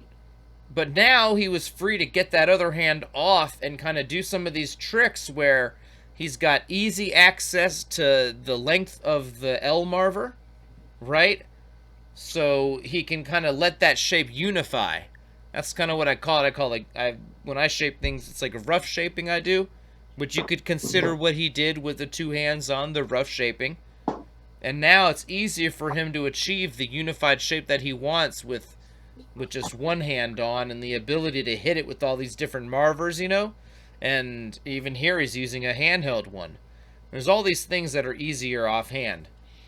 And I talk about this, man, like, it's seductive to work this way, because some stuff like this is so much easier, but the sooner that you can get your two hands talking together, the better, because you have to do that initial seal really nice, and there's all these times when it's important that your two hands are talking with the glass in the middle. And look at this piece, like all those are the draw. Look at that. Look at all the layers in that one attachment. But if you look at its flush on, we would have seen the whole scene. Carrie was pretty quick with the There's the all right now. Okay, freak, you guys. Miss it. Yeah, now we saw that cap get made, and we saw this entire incredible terp cycler get made. So I didn't repeat anything from him. If you want to see both of these pieces get made, go to torchtalk.com and just search for freak or whatever, with multiple E's. Look at that incredible faceting. This piece was just amazing. All right, and now my man Alex, dude, this is you, baby. Now you brought, just to be clear, this is right about where it starts. Don't want the homies think we cheated them or nothing. You were able to bring a certain amount of prepared stuff, but this is the entire like structure and all of it's gonna really come together here. Now that's a Darby reamer, is that right? Yeah, it is. It is. Hell yeah, I like that a lot. It kind of, I mean, you know, jacks always have that like that traditional thing where you can use them to marver and shape or whatever, but then you've got the handle, where it flips, you know, and you can use that to paddle. And I think the Darby Reamer hits that note, you know, in graphite or whatever really well. Yeah. All right, now this is the head, and you're preparing to open it up and get it sealed to the body. Is that right? Yeah, that's right. I got a Dichro CFL horn that's already hollow. That's gonna be, you know, like where you hit it through, attached to it, and then I'm just cleaning up the hole, making it nice and square, nice and round, even walled. Like you said, 40-40-20. I haven't heard it described like that before, but I firmly believe it, and I definitely like that saying now that I've heard it. Cheers, man. Yeah, it's all about getting it ready. That's gonna make your life so much easier rather than just dealing with what you didn't do before. Yep, totally. And then here, just to give the homies a sneak preview, though, you're gonna seal this up, and then you're gonna do a pretty big bridge, and I like that, right? Like you're not fucking around. That bridge is really gonna let you unify those two spheres or whatever into this body and head shape without having to worry about any. You know what I mean? Like, I don't know. I like that big bridge, is what I'm trying to say. Yeah. I've always been taught to do, you know, like larger is better. That's what I've heard online. That's what I've read. You know, so as big as you're comfortable welding in, and flame annealing so it doesn't crack, because that's the other thing. People tend to avoid a large bridge because they'll get little checks on it because they're just welding it into the blow tubes, or they're welding it into whatever they're welding in, but then they avoid that 2 to 3 inch section right after that weld. Flame annealing your bridges really, really, really helps. Well, write that shit down, y'all. That was tight. Yep. Or toss it in the kiln, you know. But yeah, I mean, the welds on the bridges are as important as the welds on the piece too. Because if your bridge cracks out on you in the middle of it, it's worthless. You know, it's probably it's worse than worthless because it's totally unpredictable, and then you get sidewalls tagging and. Yeah, exactly. It's gonna fuck you in a way that you're not used to. Yeah. That's not good. That's bad. Now the homies in the chat really like this shirt, and I do too. Is this whose shirt is this? Man, this? I should have looked this up before. I actually got a dab mat too. Stand by. I got a phone right here. Is it Kevin? What's his name or? It's a photographer. Oh, it's a photographer. Did it? Of some sort, or maybe he just has a bunch of nice pieces and takes pictures of it. Okay. Yeah, let me see. I don't know if I can find it. I might have to follow up on that, honestly. Looks like Kevin Murray's work to me. Is that possible? Yeah, it's definitely inspired by that, or definitely like, you know, on that point, and he definitely had a bunch of Kevin Murray pieces. But come to think of it, I have not seen him post for a long ass time, so I'm gonna say I'll have to follow up with you guys. But if I do find that out, I'll drop it. I'll definitely drop it. No worries, man. That's what I thought it was. I thought it was a Kevin Murray shirt, but yeah, it's someone in his ring, I'm sure, in WJC and Kevin Murray's ring for sure. Okay. Yeah. Sorry, I was going to say, can you give a Oh, WJC even. Never mind. That's who it is. No, that's definitely who it is. Like, for sure. The patterns on it are dead match. No fucking way. It's got to be WJC. I'm sorry. I was wrong with that Kevin Murray shit I said. That was a mistaken. They're just both too many sick men. It's like you can't. Yeah, no, but no, for real, no. That's who it was. That's who I was thinking of. WJC has that pattern with the triangles and everything. It's got to be a WJC shirt. Yeah. Or inspired by it hardcore directly. That's the artist I was looking for. Yeah. It's not from him. It's definitely not from WJC. I can't remember the guy's name, but like he posts pictures of like dope glass made by WJC and, you know, his friends and whatnot, and dope cars and whatnot, and but I cannot remember for the life of me. He's not one of the regular guys. He's a photographer I don't really see pop up a lot. Very good. Well, either way, we love that shirt. That's for sure. I do too, man. I should have bought two. It's starting to get there. Yeah. I mean, like, dude, it's like a direct match of certain things on WJC's Instagram. Like the middle of it. Like, I'm looking at the piece right now. Oh yeah. It's the exact match for that piece. So, no doubt. It's got to be that. Here, I got it here. All right. I got the dab mat. Well, we can't show them. You can show me, but the homies are watching the demo. So. For sure. Technically, we could click away, but Yeah. That's cool. Ooh, fuck yeah, Nice. that's it. That's it right there. Here we go. It's on the back. What's Well, up, what guys? is it? It is Stilo and Rasta. What?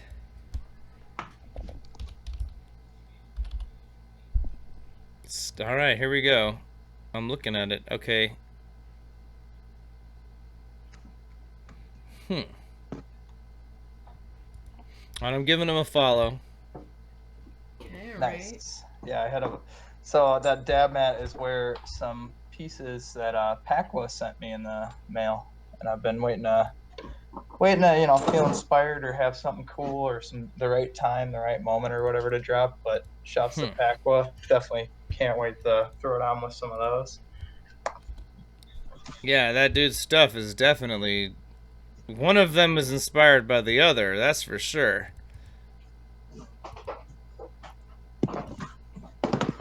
In any event, all right, let's get back to this amazing piece that you're working on. All right, so this is that big ass bridge we were talking about. Yep. And then I was just finishing up there with the hand torch. It's like what I was saying is those welds are as important as the other welds too. And Totally. then hitting it with that big flame, that big bushy flame to warm it up, even things out. Make it a smooth transition of heat gradients. Yeah, I dig it, man. I dig it. Yep. Glass is it's a flow. It's a transfer of heat and a little bit of physics, a little bit of alchemy. It's definitely something that you can learn to work with instead of have work against you. Yeah, well, absolutely, man. It makes me think of one of my more important teachers is Roger Paramore, and he gets into the way the glass is moving at a molecular level and why all these things are happening. And once all those things become a bit more clear, it's so much easier to work with the glass than against it, as you put it. So so eloquently. And then now is this a national hand torch you got there? That is. I actually had I have a national, and then I have a Gentech little torch hooked up with a Blast Shield 7-hole on it. Gotcha. I was borrowing Trouble, the maker, my little torch for a lot of this, so I tended to use this more. Okay. For this, I would always use that, and I was even using my links as well as almost like a crossfire to like get it flowing at first. Because I have that bridge in the way, so I have to do like a weird little skip in my rotation and then like slow down immediately after to try and soak heat into that area without hitting my bridge over and over. Sure, yeah, you don't want to flash that thing or nothing. Yep, and that's another big reason for going so big on that. I think that's like 12 mil on the bridge. Yeah, that's pretty diesel. Yeah, that's 12 solid. So that's another reason for going so big on that. Not only the weight once I add the arms and the legs, but just that I'm working around it and then I'm not trying to have a piece of 6 mil soak up some heat slowly and then drift to the side and have them look like that. Oh man, I've learned my lesson on that with the 2-piece Sherlocks, man. I used a bridge piece that was too small, and just the weight of it made it drift down a bit while I was trying to do that fucking seal, and it was like, oh my god. Yeah, I've had some stuff that I just I was like, I don't care about, like it's already gone bad, and I tried to use just whatever 4 mil, 5 mil, just some random peel rod that's sitting around and just watch how quick it dies. Sure, yeah. Now, you're how big of a thing are you looking for between that body?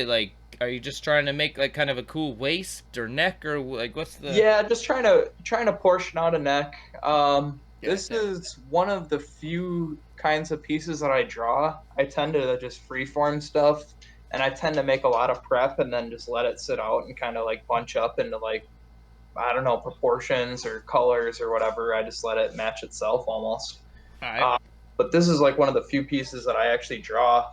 So I kept, proportions and numbers and stuff like that in mind when I was doing it. Nice. Now here you're going to put the eye on, right? And was that little piece of clear just kind of a reference point? Exactly. Yeah. Just finding my center, basically. It's a lot easier, especially in front of a bunch of people. You get the little nervous shakes and stuff like that. Yeah. But just in general, I mean, I do it. It's a good tip. You could also take a little tungsten pick and put a dot or something, but I find the raised surface of it helps, that 3D object that you see passing you helps a lot better. And makes a actually, lot of props sense. to you guys on the eye, because that's something I picked up from the time demo. Word. Okay, I was wondering about that. I was like, Yeah, yeah, for this sure. looks a lot like the eyes time makes. Very cool. Yeah, Very yeah, cool. yeah. So it's, that's another trick in my book. Torch Talk's not just for new guys. I definitely, pick up little tricks and tips all the time. Or I find Yeah. myself wanting to try something out that I haven't before. I'll hit you guys up on YouTube and find out, if there's Yeah, something out there that's gonna help, and it's sure. awesome. Yeah, Very good. It's great to hear, man. Heck yeah. All right, I'm yeah, gonna step away for just a second. Excuse me. for sure. Yeah, shots of time for putting that out there too. I mean, it's so cool. I love how those eyes come out. They're just like more of a, I don't know, not so serious look. I was the other style where you stripe like a stringer, like blue moon or something, on top of black, and then pull that down and make an iris like that, where it's very, very realistic. Um, and I don't know. I just kind of enjoy this more cartoony style. It works better for certain things. Yeah, definitely. It kind of fits the style of what you're working on. It's really Yep. cool. Yep.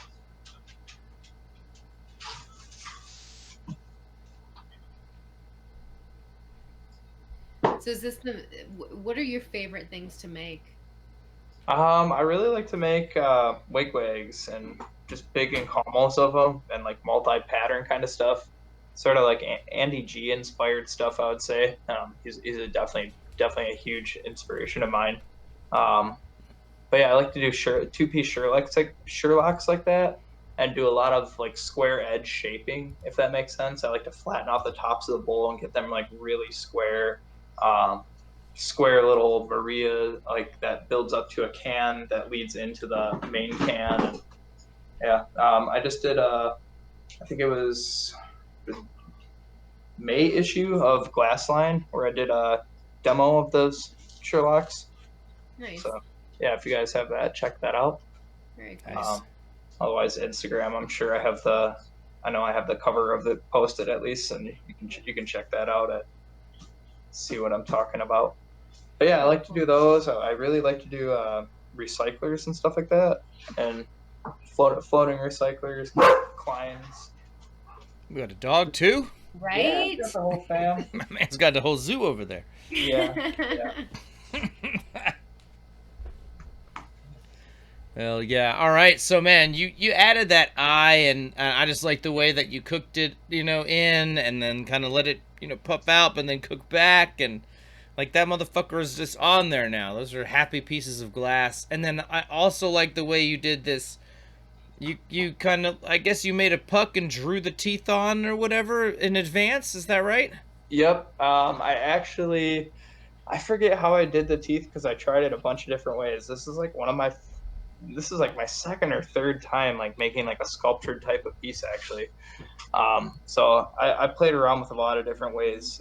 The first one started out as it was, and it still is, custom for my buddy Mark. So shouts to him for pushing me to kind of go into this realm of, hitting me up one day. And he's like, hey, can you make a money? Because I don't know anyone that can. I tried like a bunch of people online, and, so I was like, sweet. Yeah, I'll give it a shot. The people in the chat can't see, but I still got the practice head here. Nice and dusty. Yeah. We can show them that after the demo if you'd like. For sure. Yeah. Totally. So this one I think I drew on because it looks. Otherwise, I just use like jade white instead of white. Mm-hmm. But I think what I actually did is like I pulled cane and like pulled like a little horn tip and then stuck those onto the black puck. It just seems to stay denser and more 3D and like raised like that. Okay.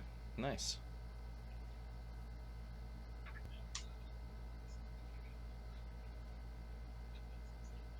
I thought that was a fun way of doing the mouth and the eye.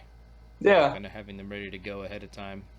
Yeah. It's kind of like being self-taught. I think of like non-conventional or outside the box kind of things like that sometimes, and that's actually something I always valued.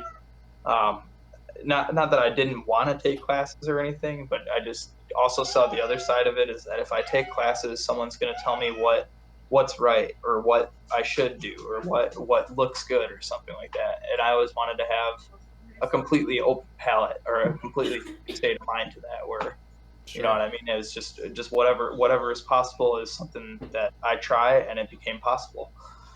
Yep. I kind of went crazy learning with a lot of my glass heroes right away. That's awesome. But at the same token, I've always been very careful to not, take anybody too literally when they're like, well, you can't do that, or, you should do it this way, because I learned from, many of my teachers have, completely opposite views on how things should be done, like Madison and Roger Paramore are on completely different worlds in terms of points versus blow tubes, and there's all these, so there's all these different things. And then I do have a saying that I don't know if I've mentioned it in a while, but I used to have this thing, and I started to figure out, I realized, I was like, when anybody tells you that something in glass is impossible, you just immediately need to swap that word out with profitable. Right? I'm not even fucking around. Like, there's so many things. Like, I'll give you guys an example. Back in the day, even people like Lawrence Stump and some of my, and they're not, if I'd pinned them down, they might not have been, like, religious about it, but, for example, people tell you that you got to be careful because you can only pull Millie down. You really can't go back up in diameter. And it turns out that that's really not actually true. You can turn cane back into a coin, or you can take a small chip, like that's thick, and turn it into a thin image that's large. Okay? And that's really easy, actually. That's just a matter of, sticking it onto the clear backing and letting it cook back to a bigger diameter. You know what I mean? Like, some of those things are actually sort of easy to do, but, like, when I was coming up, man, people told me that shit was impossible. And, like, and maybe they're just being more general to, like, help you learn to avoid the negatives. But oftentimes, they end up telling you shit that's not actually true about what's possible from a positive perspective. So it's just something to keep in mind, man. Even some of the best advice is, you can break that shit if you know why they gave you that advice in the first place, Yeah, you gotta know the rules before you can break them. There you go. Well said. That was like 10 minutes of bullshit condensed into like 4 seconds. Thank you, Carrie. Yes. That's what I was trying to say. Yeah. So I stuck the mouth on, and I kind of basically what I do, and I do this with marbles or attachments of most sorts. I try and get both surfaces hot to the same point. Just barely glowing is good enough, but as long as they're glowing at the same point. And then when I stick it on, in this case, it was glowing a lot more than just barely glowing, but I stick it on, and then I use the paddle to kind of cool the mouth and puff out the hollow form around it to bond it. But then I use the hand torch after to shrink up all of that puffed out. And we were talking about that earlier. Yeah. I did that right there. And I'm actually using my paddle. I think I use the edges of my paddle too to kind of like scrape around it and like trace the profile of the mouth. I like it. Yeah. It's like, we can go all the way back to like the Firefly demo and stuff where like, it's about getting that thing happy and then adding the definition later. So it's, that's not a line that happened from where the seal was made. You made that motherfucker happy as hell and then added the made it just a little more crisp. Yep. Yeah, I did my best not to, I had that pre-shaped puck, so I did my best not to push it in and not to smear it out and like spread it or smooth it. Mm-hmm. But then after, like you said, after it's all happy, it's all melted in, it's all smooth. You go back in and push that up, and then even on like if you want to go on like a macro level, there's still a nice little round fillet. Fillet being like just like that little quarter round or like a tiny little slope that's not like a tight angle at the very base of it. Right, I'm with it. Yeah. Very nice. Hell yeah. Oh shit, I see Derek Weaver in the house, my boy. Yeah. Hell yeah, much love, dude. Eddie Dreddy Glass. old school torch talker with us. There's people I know have been talking about how long some of you guys have been with us, man, having this party. And, you know, I mean, Derek's somebody I've been partying with before Torch Talk even existed. I really, really love that man. He's a awesome dude. Aw. And, but then it's been a pleasure to have him with us on the show. We've even got some footage of my man that we need to share here in the near future. So, yeah, just shout outs to you, Derek. Appreciate you, man.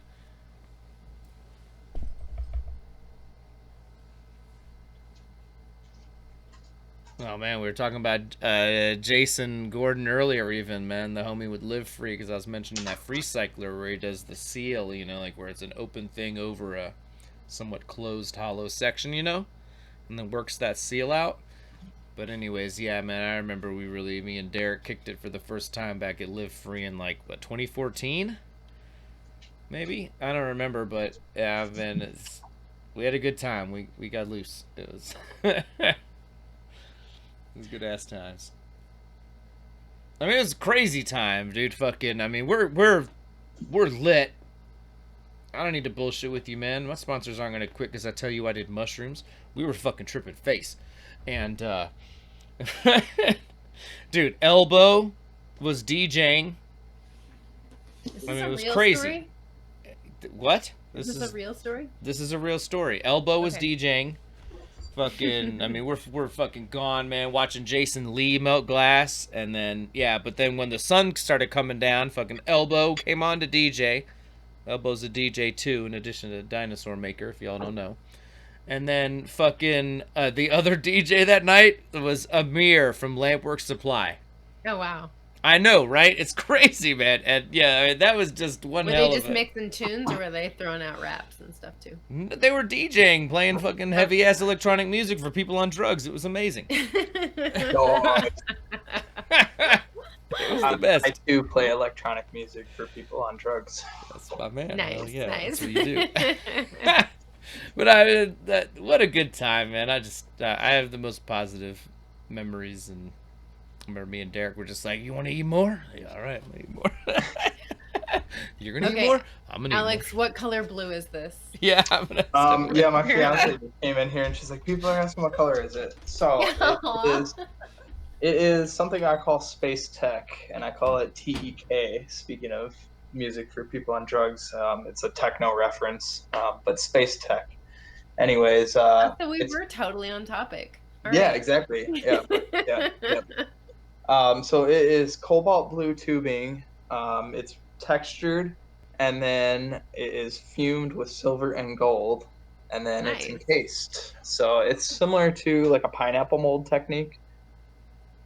But I don't have a pineapple mold. I just have something to texture it with. Nice. Yeah. That's awfully sweet that your girlfriend's monitoring chat too. Yeah. I like it. I have two sections of it, so like later on maybe we could switch over. But I have a section of that I did with transparent green, and then I have another section that I did with cobalt. That's the same kind of dealy deal. And then I have some proto spoons around too that are made up with it too that are all finished up. So Nice. yeah, I can Nice. show some of that off. So it lived free in 2015. No, I'm just playing. Oh my. All right. We're gonna get serious. All those things I said before were We did get serious. not legally binding. We were talking color.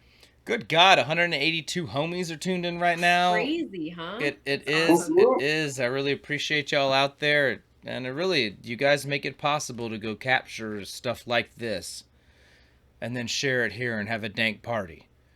Totally. It is, it is the most beautiful cycle, where one bit of positivity leads to another and then makes more positivity to keep that shit going.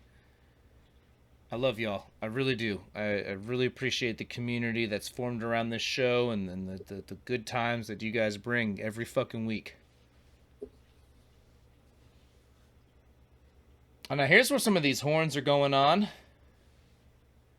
And I thought this was cool because you still had a bit of shaping to do on this. Is like you kind of brought them rough or whatever, is that right? And then you maybe decided to stretch it out more, or what was the... Kind of similar to what Jack did, but like a little bit more closer to the finished product. Gotcha. I actually usually don't do it like this, but for time concern, um, I was just worried that I wasn't going to have enough time to stick them on and pull them off and do everything. Okay, gotcha. But yeah, no, I got a bunch of these horns made up. I made the tubing. This is actually one of this piece has the first dichro vac stack I've ever done, and then this is some solid Ooh, tubing that was made from re-sleeving that. So I took nice. some of I made a vac stack that had dichro around serum, and then that was all sleeved and it had a clear core. So then I took some of that tubing and I took some like 18 millimeter rod and sleeved that tubing on top of that to make all the horns. Hmm. I'm a big fan of encasement and sleeving. I have a vacuum pump underneath my bench. I use it a lot. I do a lot of freehand encasing too, but I'm a huge fan of working under clear just for working qualities. It's nice, and then also the optical qualities that you get from a deeply encased backstack or like ISO honeycombs or inside out honeycombs. Hmm. Um, yeah, big fan of that. Nice. What kind of pump do you use? I have a Harbor Freight vacuum pump, which is way overkill and very loud. So All right, don't recommend gotcha. that. Shouts to Harbor Freight for their awesome low prices and tools and Sure, whatnot. yeah, But yeah, yeah, no, I got it for a Christmas present, and I've actually been thinking about like retiring it or like sticking it to the side for some other projects maybe. It's yeah. All always right. cool to have a vacuum pump, just to play around, do Yeah, different. yeah, yeah. But anyways, I've been thinking about going to like a cheaper like $20 little guy.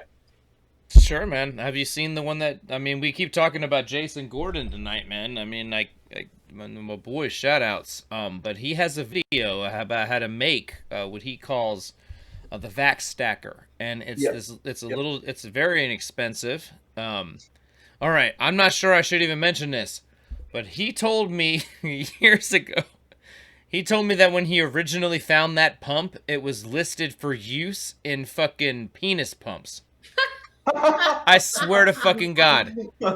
So if you That's want to what know the what kind of pressure you're looking for, that's your right? Like, reference. yeah. I swear to God, that's what that fucking pump was originally for. But yo, if you look it up, like Jason Gordon, Live Free, Vac Stacker, like on YouTube, he has a whole tutorial and it shows all the parts and everything. And I've got one that he made and like built it into a little tiny Pelican case, so it's super portable. It's fucking awesome. But Yeah, the dude, that's awesome. yeah, the demo is great, man. Like if you want a small pump that's super quiet and all that, definitely look up that Vac Stacker demo. It's on Yeah. YouTube. Just Google it, Vac Stacker pedal or whatever. Oh no, I think that's the one that was like inspiration to me. That'd be like, I got to get rid of this thing. It's just not working for me. But then again, it's working totally fine. So don't fix it if it ain't broken. Thus, it's still here. All right. Derek's backing me on that on the pump thing. This, thank you. I'm telling you, it was true. So this is kind of like an interesting thing I do. It's maybe not like the most, I don't know, kosher or like happy technique for everyone. People get weird about like glass shrapnel and stuff around their shop, but Right. I tend to do it into my water dish, which saves a lot on that sort of bubble trash, or not bubble trash, but just little spiky pieces of glass laying around that you don't want. But anyways, I to finish my tips on these kind of horns, I pull like a little tip and I concentrate on pulling it as straight and even as possible, and let the natural taper kind of just pull off. And then I either grab it with a tweezers and just flick it and break it back and forth and drop it into the water can, or I Mm-hmm. hold it right above the water can and tap it. But that's kind of an easy way to get a nice finish to a horn. You can break it off at the diameter that you think is safe. If you're making a piece for someone that's kind of known to break stuff a lot, you might want to make it a little bit more round. Whereas someone that's like, oh no, this is gonna be my baby, you can make them like real elegant and fine horn. Mm-hmm. But it's kind of a nice way to finish off a horn and to do a repeatable tip on a horn. Hmm. Hell yeah. The homie Joe in the chat says that he has the Harbor Freight vacuum pump and he uses it to make harps. He builds Huh. harps. We got a harp maker in the Interesting. house. Hell yeah. Cool. I like it. I like it. Do you play the harp as well, Joe? Please let us know. I would imagine. Right? I mean, do you use the pipe? I want like some Some footage pipe of my man makers on that don't harp, use, you know, use like the pipes. I get it, but straight Kid Icarus over there. Get it? Oh. I want that footage of my man just. Yeah, no, there's nothing wrong with the pump. It gets it done. It's just like I said, it's way overkill, like way overkill. So Sure. what Yeah, what yeah. the extra noise? I actually have a hole in my supply line. I have like a little hard line ran underneath my bench, so my pump can be a bit away from me. And then I have my blow tube or my blow hose that hooks up to that. Um, so I actually have like a tiny little relief hole popped in the hard line, so it vents it some of the Sure. back. Yep. I used to run a shop vac, and I just ran it through like a 20-ounce, soda bottle. Sure. Like Yeah, the I've done hose that. I goes actually did that too. word, yeah. So I would just cut holes in that bottle until it got to the exact pressure that I wanted. Yeah, I got the pump was a Christmas present from someone. It wasn't, I just said a vacuum pump in general, and Uh-huh. I got it. So I was like, all right, cool, that works for me. Yeah, nothing wrong with that, dude. You can vac your extracts and stuff with that. Yes, I can.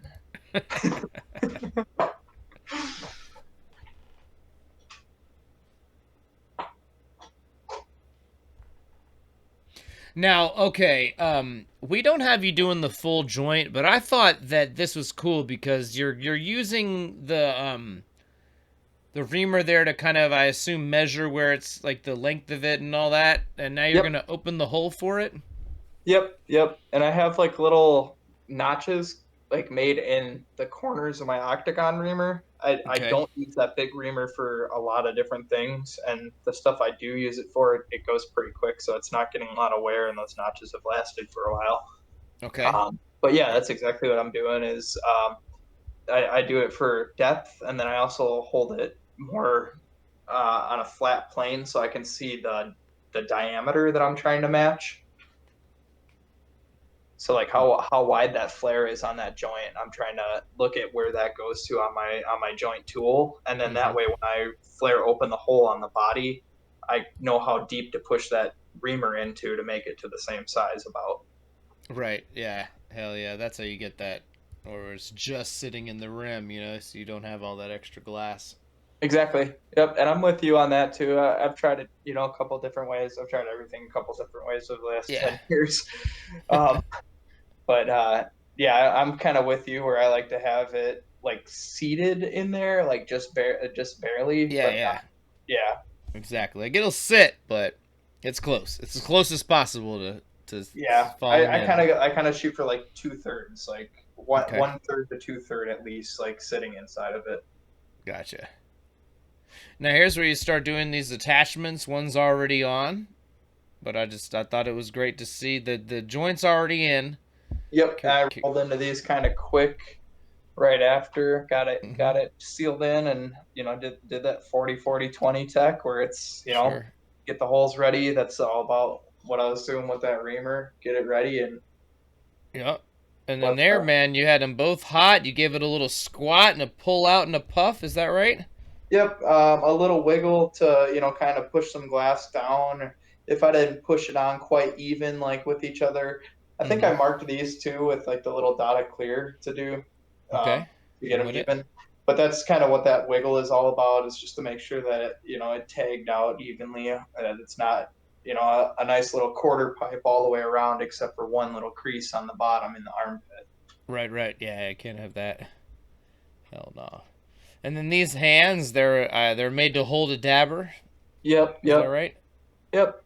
And that was kind of just shaped like on the fly. I used tweezers to grab and curl it, and then just some selective heating. They started out as balls, just like a little round ball on the end of a straight cylinder. Kind of mashed it out and just tweezed it out and sculpted it on the fly. Nice. And then I believe I used like a 6 mil rod, like what I'm holding. I made those ahead of time, but I used a 6 mil rod to make sure that it was all set up. Yeah, you just checked it Once there it, as I saw, right? You just gave it a yeah, little quick, just sink in there, make sure it still fit or whatever. exactly. Because there's some creases and stuff from grabbing it with that tweezers and stuff. Nice. Is this like a standard money size? Like, will it hold things that are made for other monies, or is it just like a sizing for your piece? I have no idea. I've literally Okay, never held or seen gotcha. another money except for like on the interwebs. Okay, yeah, exactly. Like, I know they're like a thing. I can't say I've ever really fucked with them either, but Yeah, I mean, just I'd guess curious. so, because like I'm sure everyone's kind of like shooting for like a nice like I don't know, 5 mil seems flimsy for a glass dabber for me, so Yeah, I'm sure no, that's a everyone's little kind of small. shooting for that like six, Yeah, 7 mil range. yeah.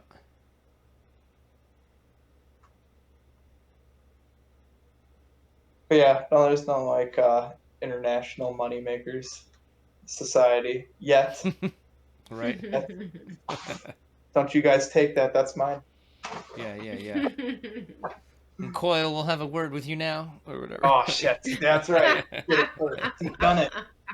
No, dude, he's not like that about it, man. He knows that it's a thing. You know what I mean? Like, he took the concept from this other thing, and Oh yeah, no, I've unless you're met like, Coyle. I met Coyle. Shoot, man, years and years ago. Actually, Danny Parker, the guy that set up all these benches and did a lot of the organization for this stuff. mm-hmm. Um, he did this thing for a charity up at his place, and it was awesome. But I met up with Coyle up there, talked to him back in his early days. He actually spent some time in Sheboygan too. It's No like a shit. small world. Yeah, I mean, it really is a small world, man. Yeah. Jack, who we had on before, I taught him for a little bit when he was first getting started out, and yeah, I mean, this show really is the jam. Like you meet up with all these old friends and old people that you've crossed paths with, and it's what's up. Oh yeah. Cheers, man. Yeah. Now I met Dan. We took the Lawrence Stump Glass together years ago, Danny Parker, and you met? no, Dan Coyle. Oh, okay. Yeah. And yeah, so that was one of the early days encounters. We made some bananas together. It was cool. Yeah, no, Dan's the man though. But no, he's not like he's not possessive about it. He's not that type of dude at all. He is freaking really, really good though, and Oh I yeah, definitely no, have he's mad respect for his work. yep. Yeah, he's one of Yeah, those guys who came out of the scientific world, so he's got, all those fundamentals built that way. Um there's even like an old ASGS demo at a certain point though they put some really old stuff on the Glasscraft website. I don't know where yeah. it is now. The Flow might have it now. I'm not sure if that stuff moved over as well. The Flow has all the Glasscraft webinars, but I'm not certain about the ASGS stuff. But anyways, they've got like an incredibly young coil on there, Uh huh. doing a coil condenser actually, Yeah, which that's make that's definitely like the days that I remember meeting him. I okay, think he was like gotcha, fresh out of school. I think he might have been living in it like on the East Coast for a little bit, and then he was just coming back after school. gotcha. Now let's talk about these Anyways, feet. Yeah. yeah. Um, So, you the pre-made feet, those. yeah, pre-made, and I bridged them on both sides, so they're bridged together. So I put them on my graphite pad, like my big pad on the table, Mm-hmm. so that way I knew that they were perfectly flat. So that when I stuck these on, they were going to sit flat on a table, no matter if the money was a little bit tilted forward, back, or whatever. Those feet were going to be flat, and they're heavy and wide enough that I was confident it was going to stand. Very good. So Very good. basically, they're sitting on the graphite pad, right? And I took 6 mil and bridged them, and then I go, well, bigger's better. I don't think this 6 mil is big enough. Two is good though. If I have it, if I'm hitting it with flame from both sides, one gets floppy, the other one's going to have its back. So Mm-hmm. it's all bridged up with two 6 mil rods, you can see. And I just basically have to weld one side at a time, and they're acting as each other's bridges. So the other foot's cold right now, and I'm just keeping the whole piece hot while I'm welding in and finishing the connection on the first foot, and then I'll switch sides, and it'll just it's all done. All I have to do is rip off those 6 mil legs, or those 6 mil bridges between the feet. Very cool. I thought that was a neat approach because Dan, he's got the Munny webinar and he shows how he does it, which is by attaching the feet as just big pieces and then heating both of the bottoms and squishing them at the same time. Yeah, yeah. Yeah, I thought that's an interesting, like a different approach. Yours is So definitely more controllable, that's for sure. yeah, because what I had problems with is so like you have like these little legs coming up to these big pucks for feet, right? Sure. And as I'm heating up that blob and trying to smush them, it was hard to control how much heat was going into those little legs. So one would tend to, push to the side, push forward. It's already really, really difficult to like, portion this glass out to get it exactly right, to have like a perfect disc on the bottom and a perfect little transition up so that the feet look the same, and then to still have enough material to make two even legs. Mm-hmm. So I found it to be easier to, rely on having it pre-made on that in this case. I've done it before like that too. And it came out okay, but I just remember having to futz with it a lot. And I don't know, that's stressful for me. I tend to, not go back to that. If I had to mess with it too much, then I try something else. Sure. I know, I like that approach a lot. It seems quite a bit more manageable and secure. Yeah, I was kind of tickled about it when I thought of it. I was like, I think this is going to work really good, and I'm just going to have to find out in front of a bunch of people.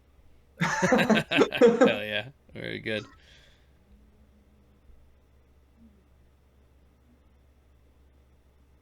Yeah, that's a really fun rig, man. Like I said, it's got like a lot of personality. Yeah. I really like it, man. It's a lot of fun. Yeah, it's got so we missed the ceiling of the joint, but it's a recessed joint. So he Mm-hmm. doesn't have like a big old, like tail sticking off his butt or whatever, just like a random joint. It's Yeah, the joint's already in there. This is a functional piece at this point. very good. Yeah, no, that makes a lot of sense. Well, Scuzz Glasson says, "What's this dude's IG name? I want to follow him. It's Oracle Glass Arts. Is that right?" Yep, that's right. It's in the video description, homies. So if any of these artists you've seen tonight, you just can click in that description and they're all listed. Yeah, I appreciate any likes, follows. It's always good to get, some more people knowing your name. Yeah, hell The yeah. girl with the Give the homie a follow and smash that like button. And yeah, so we're gonna remove these bridges now that you've got the seals on the connection to the body. Happy, I take it. Yep, yep. Everything's all good, so I don't have to rely on the feet being braced to each other to be the bridge anymore. It's all good. And now I'm going to go in with a tight flame, just enough to get it hot quick. Mm-hmm. Basically holding it upside down so that if that glass does want to drip and ball up, it's going to stay away from my perfect flat spots that I work so hard to get and maintain. Right, you got those nice rims.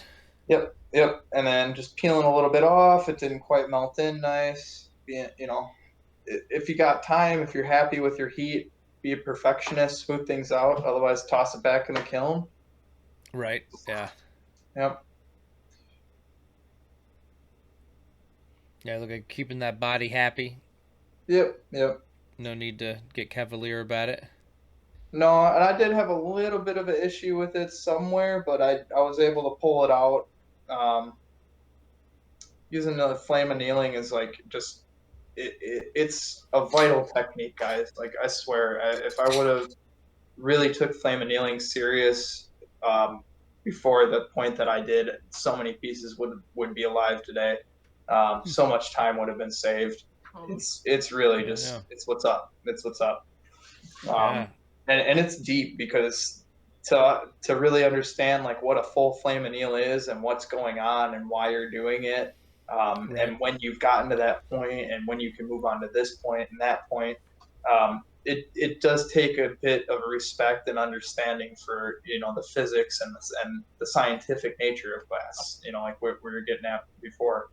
Of course.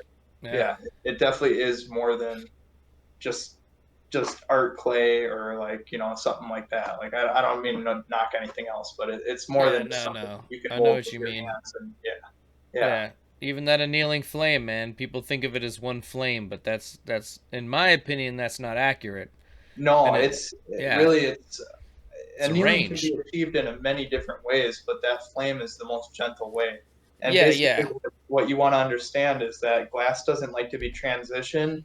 Although boro is much more forgiving than other glasses, glass doesn't like to be transitioned in higher gradients than, say, 250 degrees. So if you're Right. swinging from 500 degrees to 900 degrees, that's a pretty harsh thing to it. It might take it, but if you have any unhappiness, bubbles, creases, it's not going to be so happy. Yeah, Uh, exactly. Yeah, no, but but yeah, like to keep that in mind that you're trying to make gradient changes and use the different ranges of the flame and the different types of flames to achieve that, you'll have a much higher success rate with your projects. yeah. I mean, even what you're doing now, you've got like a bushy outer going with a more like, still oxygen on the inner. You know what I Yep. mean? Like that's like a high temperature annealing flame. And then as you reduce, like if you turn that outer off and then as you reduce the oxygen on the inner, you go from that full dragon's breath, to like it's basically giving you temperature control. You know what I mean? So the high end of that annealing flame should take you gently from your working flame down to the almost all propane flame, which is going to have a much lower temperature. So, Exactly. there it Yep. is. There it goes. Oh, you guys are both going in at the same time, killing buddies. Nice. And then yeah, this is a nerve-wracking moment for me. I have never used so my grabbers weren't going to handle this. I don't have Herbies yet. I've said I'm going to get Herbert Arnold grabbers every year for the last 6 or 7 years maybe, and it hasn't happened. Um, All right. Well, so this is what I had to. Someone borrowed me this, and I was like, "Oh shit, I've oh never used no. this before. This is good. This is Okay. crazy." No That's pressure, no different. pressure. Yeah, Yeah, no, that's for sure. Yeah, yeah. I don't even know what Herbert Arnold Claw would grab these, man. I You don't would, know. It's no. just like a hope and dream where it's like if I'm gonna spend almost $200 on a grabber, it better grab everything, I guess. Yeah, no. If you want to spend that money and it'll grab everything, the Griffin Ultimate is really nice, and Mattis Cookies, the S Vetro is, those are your two range grabbers. The I've Herbert actually Arnold's, I've been thinking um, about making some. Yeah, nice. I have a welding and machining background. I'm an engineer nowadays, so I have access to CAD software and stuff like Hmm. that. Beyond that, I think it was Tim Dreyer. Yep. He kind of talked about how he makes a lot of tools, and I'm sure you guys have seen on Instagram. He's very Yep. informative and helpful with sharing stuff. Oh Um, yeah, we were just Tim's great. discussing. Yeah, we Yeah, we were. were but I just think we're talking gonna have about him on him. here soon. Yeah, we yeah, have this footage of him that we want to get him with us, but I mean, not to get into his life, but like, the timing was botched in that he just started getting back to the corona, like after the corona, and then he's on like the night shift, so he's probably at work right now as we speak, yeah, yeah. and yeah, the timing is a little weird, but I don't care. We're gonna pre-record it because I really want to have him with us to narrate an amazing demo from East Coast Melt, and No, yeah. and sometimes Anyways, no, those Tim demos are Dryer's the like man. Yeah. sometimes those demos are the best where you just have like time to yourself and like do a couple takes. Actually, I do a lot of demo videos for work, and it takes it to do a really nice production. It takes 2 or 3 takes every time. Yep. Oh Um, yeah. Well, I don't mean the video. I mean for him to join us to narrate it because we shot it all in one take at East Coast oh, I Melt, got you. I and got you. yeah, I thought you now were saying like yeah, have them record it. Like no, no, sitting no, there we spinning the we lathe at work, and then just like have the camera running too, and be like, oh, so right. I did this. Yeah, no, I wish, but no, man. Okay, so here, man, you open that up, and again, using that Darby reamer really well, to ream it Nice. and paddle it down so that the material redistributes. And look at Yeah. this piece, man. This shit is adorable as hell, man. I really love this piece. I bet it's a ripper too. Oh yeah. Oh yeah. Oh yeah. Someone That in neck. chat was wanting to know how much is this piece? Do you make more? Do you make these pieces often? I make them on a custom basis pretty much just because of the nature of them. But I'm always down. I have a full-time job, so I'm not always grinding on glass. I don't always have like a huge backlog of glass, and I'm pretty available for customs. Very Nice. good. So they should probably hit you up on Instagram and. Definitely, yeah. I check that regularly. I'm really responsive. I can definitely work whatever we need to do out. I can do payment plans and things like that and work with people. What? Understand that Awesome. My pieces man. of that nature. Jeez. You know. You like, so like, just for instance, if somebody was going to do a custom, would you take a half down payment, and then how do you work that? Yeah, that's exactly what I do. Half down, just to kind of guarantee that I can buy materials without getting hurt. It's a good guarantee for both sides, I like to say, because I've never left $100 bill somewhere and not tried to go find it. So Yeah, totally. you know what I mean. So even if it takes another $100 bill to get the rest of my thing, it's an investment. So it keeps the customer wanting to actually be vested in it, and it keeps me guaranteed on materials and time and everything. Right. Very good, Finish that very out good. so you can get the rest of the payment type of thing. Yeah, upon completion. Yep. Yeah. And I always Very do PayPal, make sure that they're safe, that there's no BS. They're not going to get a brick in the mail and have to, I have references and everything like that too. So Nice. I Very think we cool. can trust you, brother. I think we can Yeah. trust you, man. well, it's Yeah. always good. It's just a friendly service that I try to offer. I try to be just as open and honest about Totally. everything. It's those little things, you're not buying from Yeah. China. I've been burned during the COVID with Chinese Instagram ads, and I mean, even never in the again. US, I've bought joints. I was supposed to get X amount of joints and a Y amount of this joint. Got like just broken joints of like the crappiest ones I've ever seen in my life, and just I was like, what? Like, how do you do this to another glass blower even? So yeah, it's crazy, man. I'm not gonna name names, but lathes. We've all seen stories.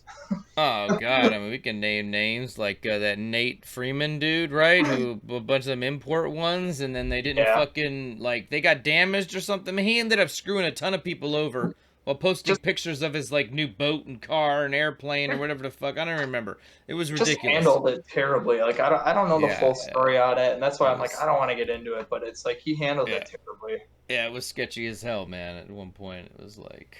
I remember he wanted to try and tag me. He was like, "Will somebody tag Mike Mason?" And I was just like, "Will somebody tell Nate Freeman I don't give a fuck?"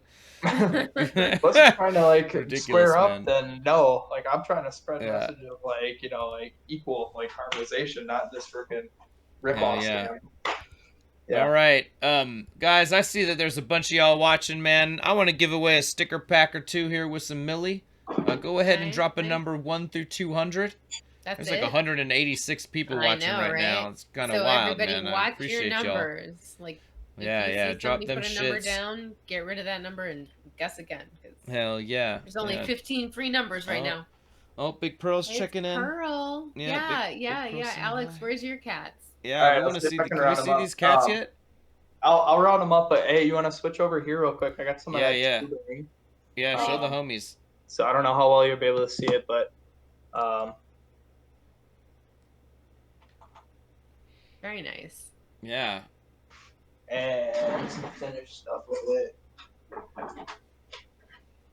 Ooh-wee. Oh wow, that's beautiful. That's gorgeous. My camera's moving backwards. I'm like, whoa, right in front of it. Yeah, dude. It's the newsman effect. It's very difficult. But, so here's some green, cobalt tube, green tube. Basically, just spray a bunch of silver fume on it and texture it, and then back it down. Very cool. Yeah. What do you do to texture texture on earlier tonight? Do you mean air trapping or whatever? Exactly. Gotcha. Okay. Cool. I'll post these up on Instagram so everyone can see a high res picture of it. Oh yeah, that'd be dope. Very good. Hell yeah. Yeah. What else? And then I got this guy sitting around. Here's the. Yeah, that's the practice piece. Yeah, so this is the one I did just before the show. Yeah, very nice. Hell yeah. And it looked like you did a fully worked one too as well. I saw on your Instagram or whatever. Yeah, that was the OG one. Actually, no, I'll say that was the second one. I forgot about the original one. So I had one that I did. He wanted 2 horns, 2 eyes, just this crazy monster kind of goblin kind of guy. So I got that one under my belt, and then my buddy asked me, a local buddy asked me, if I could do a more friendly one. He just had a daughter, so he kind of wanted it to be disguised or whatever. Okay. You know, so like that was where like the flush mount joint, or like I don't know what the proper word is for it, but you know, Doer. yeah, there you go. There you go. That's where that kind of came in. Like, there you You know, go, nerd. Thank you. All right, just he playing. wanted to kind of look like, you know, like more like just cartoony and like friendly and like more fun. So I was like, dude, I've never done anything like that. You know, like all my stuff is more realistic or scary, or you know, I just have never touched that cartoon realm. So like I said, I got on Torch Talk, watched the time video, helped me out a ton. That's That's awesome. really like the pivotal moment to like make that Yeah. second one, that first Cyclops one, a reality. And then it came down to FAM. And I was, you know, I get anxious about stuff, so I'm sitting there wishy-washy about what I want to do. Like, do I want to do a client? Like, no, I don't have a lathe, so my client's gonna look like crap compared to someone that actually like brought like some lathe prep. Mm-hmm. And you know, this and that, self-doubted on so many levels, on so many things, and it came down to like a day and a half before, and I had no prep, no idea what to do. And then I just started looking through my old Instagram pictures, and I was like, what would I think people, you know, thinks think is cool, or like what shows like a level of skill that like I'm trying to present on a competition level. And I went back to that, and it was, you know, it was kind of clear to me then, just Oh yeah. go for it. Yeah, man. Well, it looks great. I think it's a super adorable piece. Um, yeah, dude, really, really cool. And you know, we had quite a bit of it. I think it looked great as it was coming together. So we were like, yeah, let's you know, you were down, and it just made such a great thing to kind of anchor this special, man. I really appreciate Absolutely. that. So glad you could make it. That's Yeah, I really am glad you great. could make it too, man. That's It's exactly what I was. the What? Whoa, whoa, shit! cat. Yeah, this big boy. My- This is Max. Yeah, this is Max. Okay. He don't Hey, really like. Max. He's the boss though. He's tiny, and Okay. then I don't know if Toki's around. All right. Can't find him.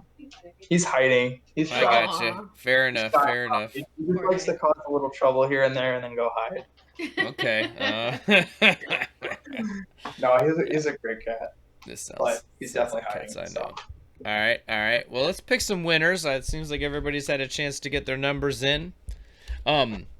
Guys, I still have not gotten a chance to get caught up on some of these winners, so I apologize if you're waiting on a prize. I promise it's not a big scam.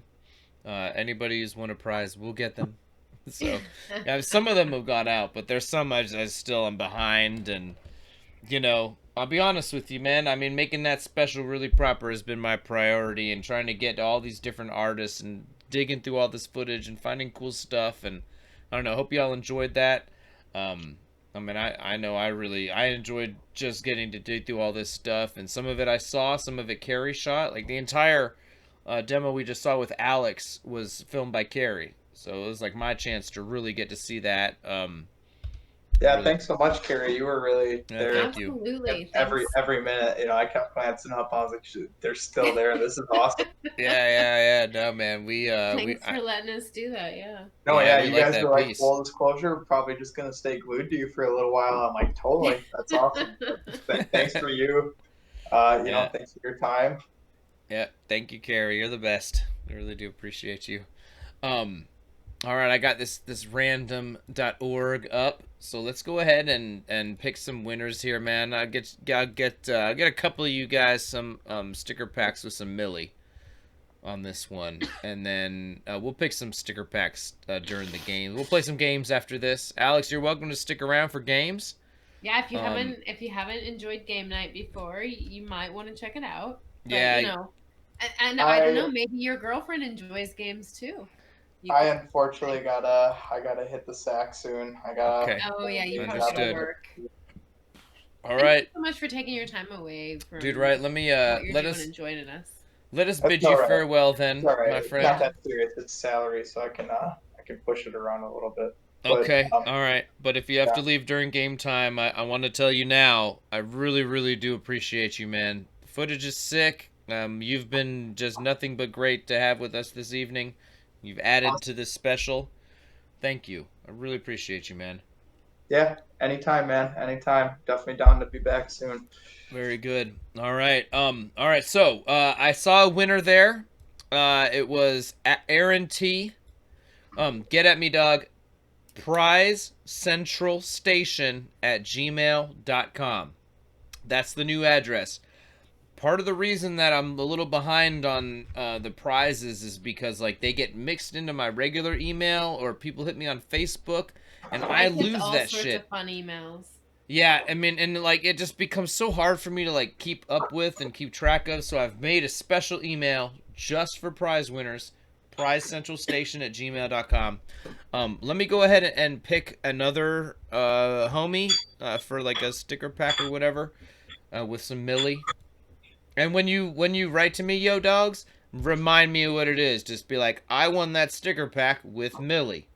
And we appreciate your honesty. Yeah, don't get me wrong, man. If you lie, we're gonna catch it, and I'm gonna be very upset. But anyways, let's go ahead and random it up for another winner here. Click to the clack. 87. What's up? Oof. Okay. Oh, I see 487s. 187. Yeah, there's some serious problems here. All right, now. Mondo is who I see. Is that who you see? I see Nate John as the first 87. Oh, I might even have one above. Oh, no. Wait. Yeah, I see Nate John up there. Am I wrong? Oh, yeah, there he is. He's number 1. Yep. That is number Nate 1. John. Totally. Nate John. Yep, and I even see them fighting over it. Nate John says, Vapomondo, I had 87. So. All right, so those are sticker packs? Those are sticker packs with Millie. Ooh, with Millie. That's right. Yeah. Nice. Now we're gonna play some games, and those will just be sticker packs, cause I mean, not to be calculating, but I give away a lot of shit, and you got like you gotta be real about it, okay? Sticker packs cost me 70 cents, 2-ounce stamp. Regular packs that I gotta send out in a bubble mailer with Millie are like $3.50 to $4, so it's like it's plus whatever's in the pack, and that shit adds up. If I do that fucking 52 times a year, you start doing the math, man. It's like, damn. Reg says he got the sticker pack with the $100 bill in it. What? I don't know about that, but you don't remember that giveaway? There was no giveaway like that. I'm not saying I haven't slipped some money in a pack though, man. I mean, I'm not trying to like be like no hero or whatever, but I don't know, when homies have been in need, like I'm not trying to make a big deal. I'm just gonna drop that actually. I've never done anything for anybody. Yeah. I'm just playing, but like, nah, man. Like, dude, if I know somebody's in need and like there's somebody who has a pack coming from me, like, yeah, that's the times I've snuck a little something in there. I can't say I've ever been no $100 though. Anyways, yo, let's play some games together. Derek, Mike's got 5 on it. Exactly. Let's play some games, my man. Yeah. What do y'all want to play first? Some fibbage, bracketeering. For all those people that don't know what game night is. What was the new one we played? Quiplash? I don't remember. The fibbage all about you. That one's a fun one. So, the game night. Game night is the thing that we do in the time of COVID. That's right. We play games together. Yeah. Kind of extends our social hours. That's right. And yeah, Jackbox Games is where it's at. There's lots of party packs, and I think Mike has all of them. So if you have requests, Mike is happy to fill that. Yeah. And most of these games, at least 16 people can join. And then there's room for the audience. So even more than 16 people can play. So the audience gets to hop in. And the winners get little special sticker packs as well. We're gonna try this Quiplash. So I linked to the jackbox.tv. So in order to play the games, you need two screens. If you're on a computer, 2 windows does it. One of the windows is gonna be watching this YouTube channel, and one of the windows is gonna be a controller at jackbox.tv. If you're on a phone and only a phone, then you get to enjoy the laughs while watching everybody play. The other way to do it is stick the YouTube up on a TV and use your phone as a controller. So maybe even if you had some other buddies there as well, you could all be watching the YouTube stream on a computer or on a TV, and your phone would be the controller. And over at jackbox.tv, you're going to enter that room code, and that room code for this game is RGSW. It's going to be a controller. It looks like we've got 5 out of 8 people in this game.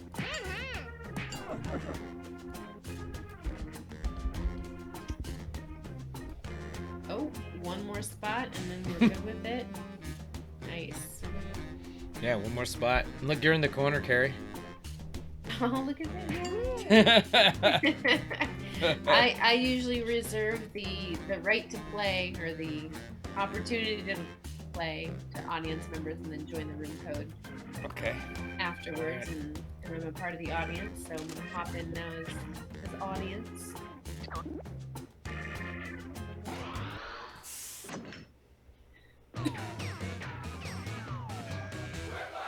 Just gonna watch you the whole time, Carrie. Welcome to Quiplash. I'm your host, Schmitty, and I've been told that I'm no longer allowed to accept tips.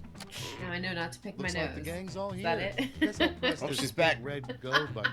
Remember that your entourage and hangers-on can play along by joining the audience. Audience votes count. Sex up at the top. This is round 1. You'll see 2 prompts on your device. Answer them any way you want. Each answer will go up against someone else's answer, and everyone will vote on which they like most. It's simple. You score based on the percentage of players who like your answer. Plus, there are winners' bonuses at stake. Go! Here we go. Folks in the audience can try the audience play-along while we wait for our players to finish.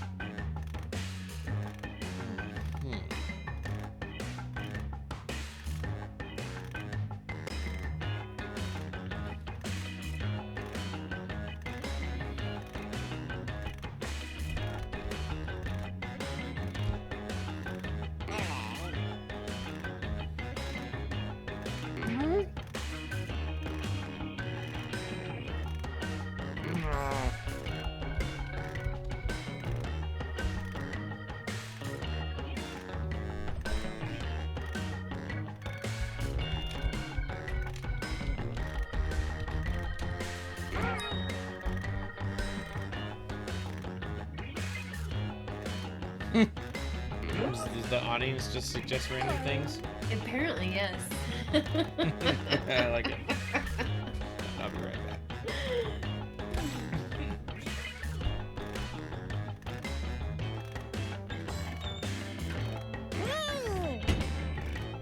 Almost out of time. Use the safety quip button if you have to.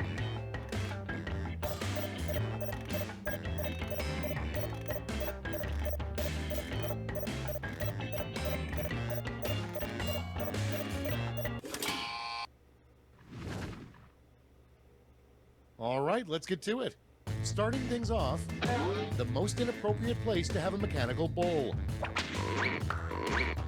Okay, select your favorite quip. Well.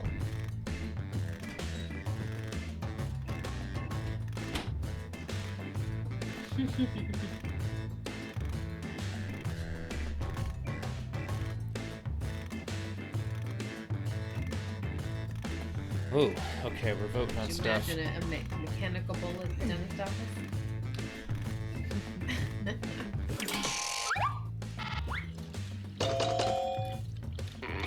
Peter had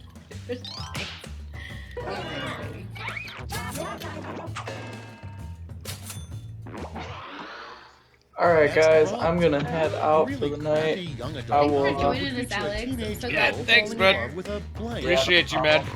I hate to go, but I gotta Ready, get set, her. vote. It's all good, man. I Really, completely understand. much love, man. Have a great rest of your night. Yep. Peace out, everyone. Have a good night.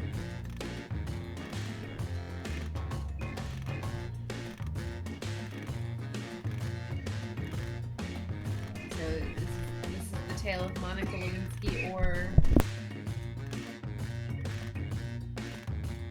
I don't think she fell in love. Oh, okay. She just wanted that presidential penis. I don't know, baby.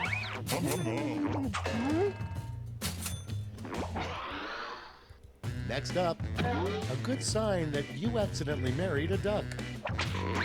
She knew it was true love when he Vote put on that your cigar devices. in her pussy. Yes, exactly.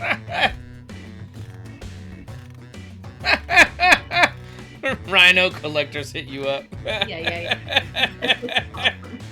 That's brilliant.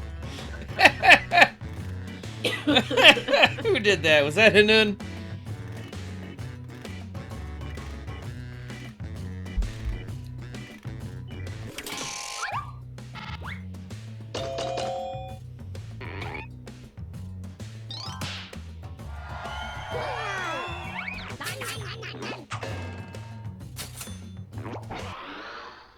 Coming up next, the strangest party favors at a bachelorette party would be penis-shaped blank.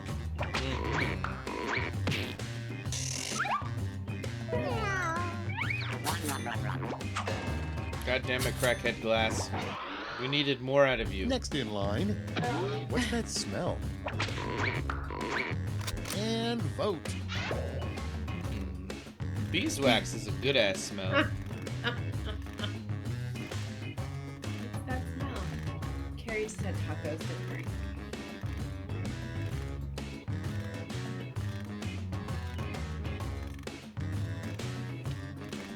Guys, how would you feel about game night if it were preceded by a taco show or a pizza show? Ah, yes. Because I'm considering both. I don't think you guys understand how deep off the pizza, like, fucking You deep don't. end You don't I've understand. already But jumped. You will. Next You one. will. You know you have a messed up kid I have when they give you a 55 crayon pounds drawing of on Italian 00 grade flour on the Get to way. voting. The shit that they make true Neapolitan pizza out of. I'm excited. I'm looking forward to this. Yup. I'm telling you guys, we're gonna be like pizza experts in a year. It's gonna be like a whole new show. Pizza talk. That's right. Y'all think I'm kidding, but I'm just kidding, man. Glass always has my heart. I'm so honored to get to do what I do. But I also really love, like, true, like, wood-fired, high-temperature Neapolitan pizza. And I'm gonna Next show on y'all deck. how to make it. How would you spend your first day as U.S. president? Oh no. Damn it, crackhead glass. Well, obviously ice cream. Yeah, it would have been a And tough answer next to is top. a weird way to keep your ears warm. Well, we all know this. It's answer, voting right, time. Mike? Homie's legs, no homo.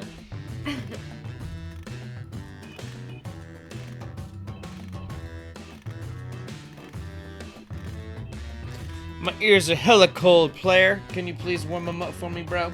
I'll put something on your ears, baby.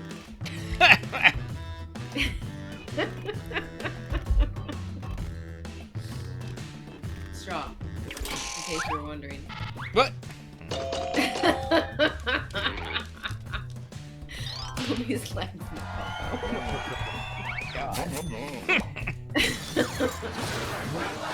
Alright then. Straw it is. That's it. Let's see the scores for round one. I'm pretty sure we had an inside joke about that. No. It's now time for round two. Everything is worth double, twice as much.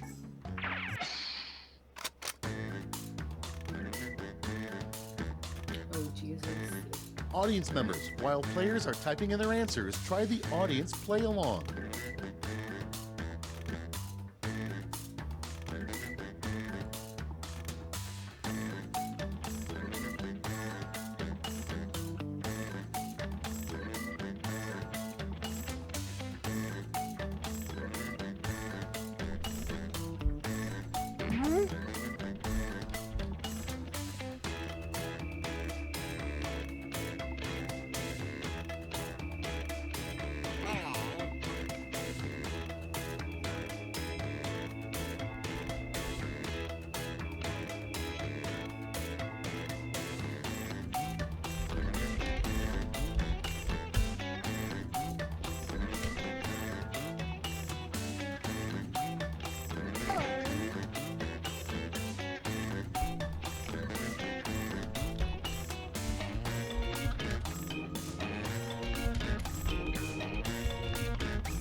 time's running out. Use a safety quip if you need it.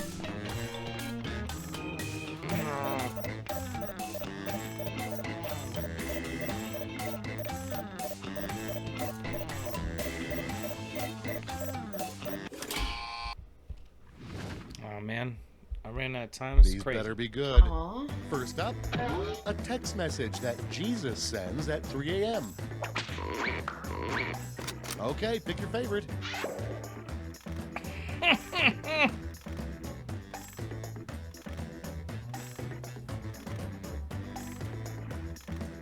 Jesus. Jesus Oh my would God. tell you when the molten aura color is out at 3 a.m. One of those two is certainly right. Piper Dan did that Maybe for me. both. Yeah.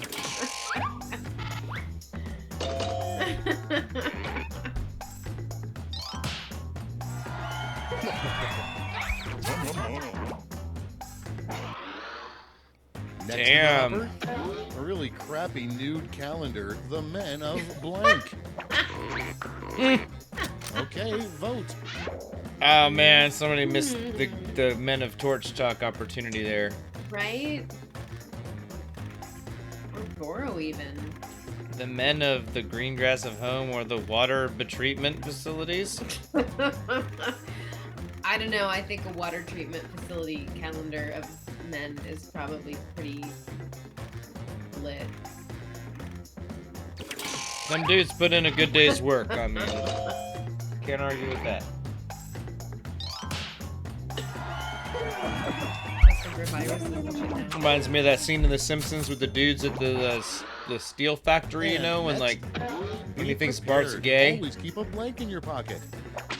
They're like, we work hard Vote away. and we play hard, and then the disco ball comes down, and all the steel workers are all fucking acting like they're in a gay bar. It was a good scene.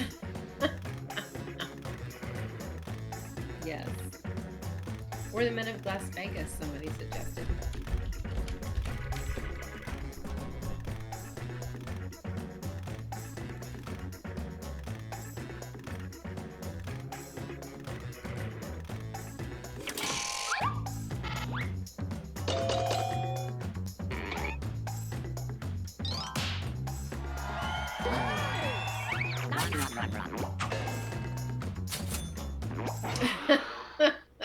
Your next prompt is The anvil. wrong thing to say after farting in church. We work hard, we play hard.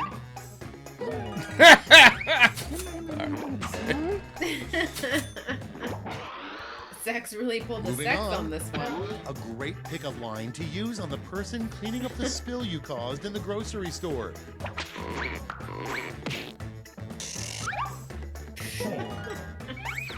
I got pizza and frosty nugs. What's up, Ma? That's how Up me and next, Carrie hooked up. Tip, take Yes. your large movie theater beverage about to those home frosties. and use I it got for pizza and reporting. nugs, Pa. I was like, all right, let's hook up. Yep. True story. Next on the list, the weirdest song that could play during a father-daughter dance. Sky rockets in flight. Yo, my boy Alex just hit us with the double cat picture. Aw, look at them kiddos. Look at that. That's Max, I take it, You and that's survived Toki. round two. Let's Oh, see if your so scores cute. did. Hell yeah! Big shout outs to Max and Toki, and the homie. Aw. That's so sweet. Nice. Love Yep, it. that's the dream, man. Not like my cat. Welcome our And to cats the are Carrie's never cat. gonna do the final round. One There's day it just would be one lovely. prompt, and In you're my all dreams, getting it. always, but Complete this word lash task. mm-hmm.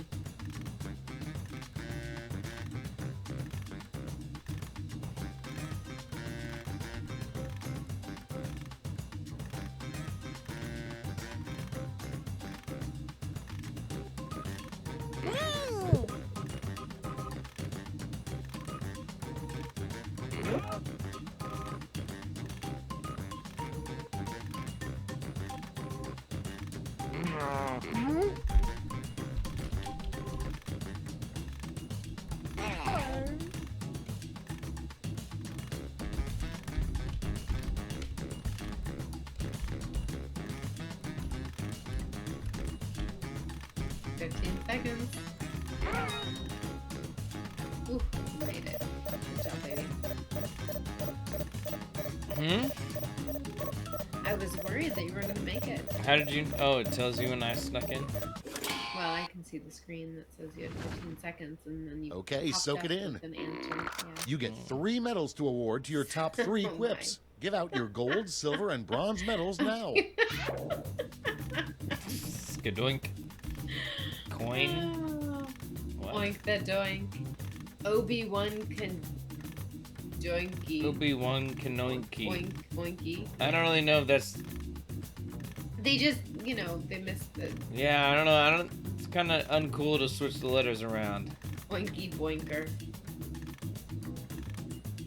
Wow, there's so many good answers here.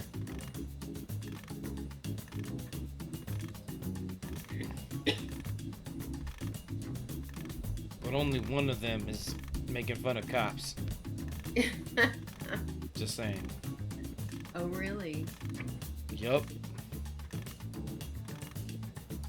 Not a good idea to take shots at cops and admit to drug use Brace on the same yourselves, here show, come but those whatever. medals. Bronze. Show me the silver. And gold. Very Great. Let me just turn spread those evenly medals there. into points for you. Everybody liked everybody's answers there.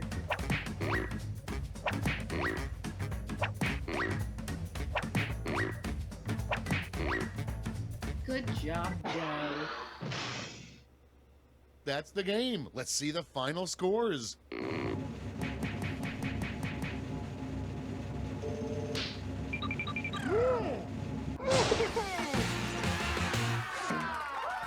All right, man. Whoever was Mantis, man. Prize Central Station at gmail.com.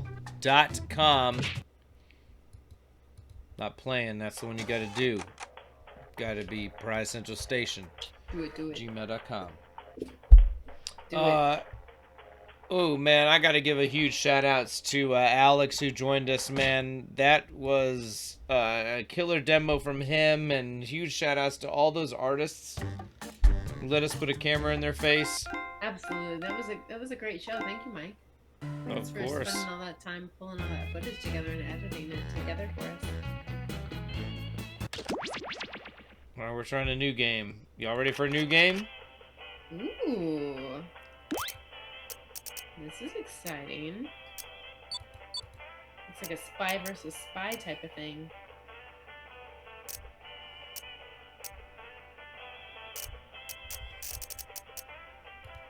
If you're in charge of the game, you get to censor. I could, but I'm not gonna do that. So nobody do anything stupid. All right, room code CJEQ.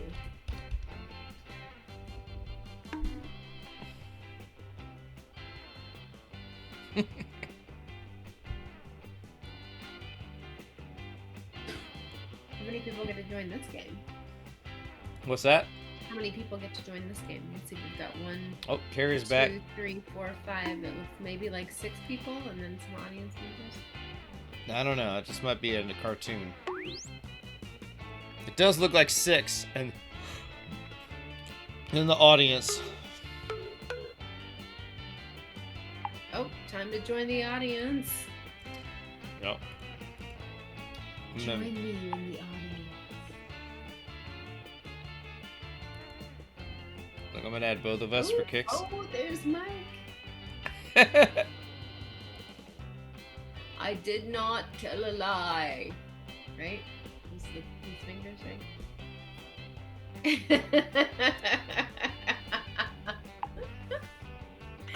All right. Widen the That's all right. room.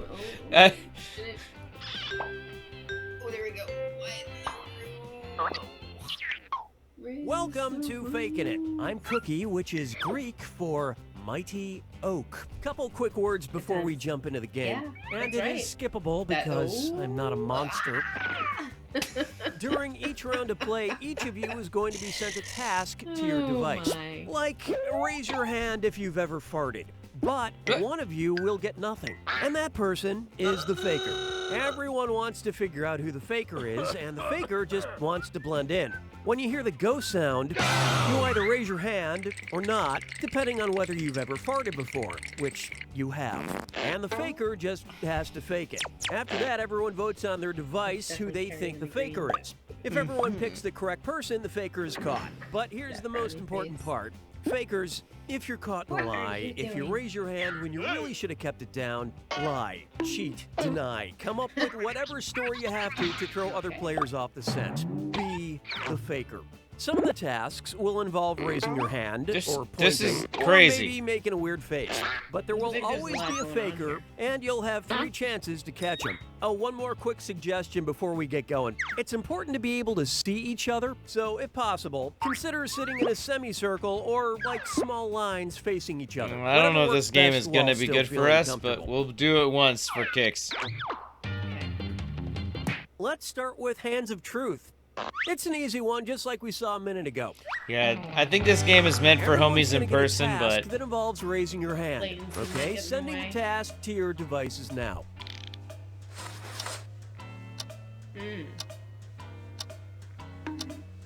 yeah, I'm actually just gonna back out. I'm sorry, you guys. This doesn't make any sense for us. What do you mean? We can't sit in a circle and stare at each other? This is meant for people who are like together in person. I'm sorry. Yeah. All right. I'm well, not- now we know. Yeah, I'm sorry. I just wanted to Now play we a new know. game. New But I- room code. Yeah, sorry guys. That was a tease and a hell a half. But Mike, you are such a tease. Do it to us every time. Oh, baby, stop it. With peace signs. They're gonna think we're talking about. Sorry, guys. I'm turning this shit is down. Good, clean, fun. Yeah. So Carrie just meant like when she wanted dig something for dinner and didn't get it. Absolutely. Fibbage 3 is always a good one. Carrie loves fibbage. Fibbage enough about you. All right, this one's for Carrie. All right, awesome. This is when we get to know each other.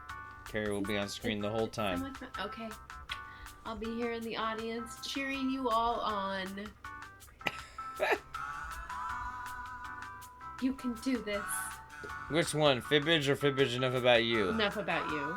We just did that one. We're gonna do fibbage. When? All right, fine.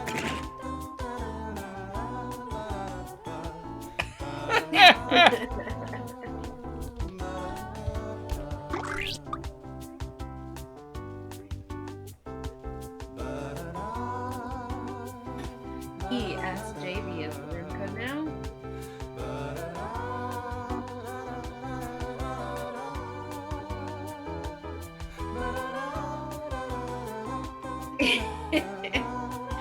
Work it, Mike, work it.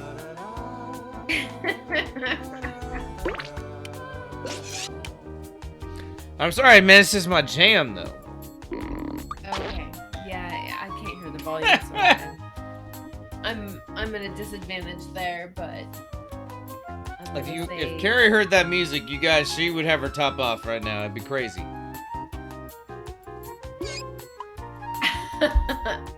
Well, I guess if Mike says so. Yeah, no. Okay, good.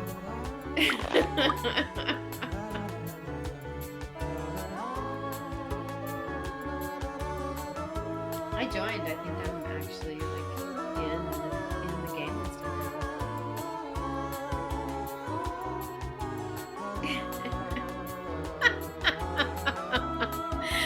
New audience members joining, wondering what exactly they're watching.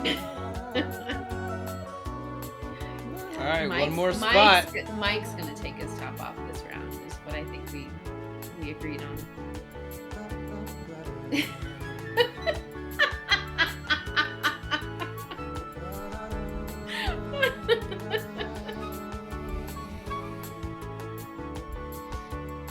We're gonna go with 7 or whatever. Where's the 8th pony, man? What's going on? Whatever. All right. It might be it. I don't know. I even joined in. so.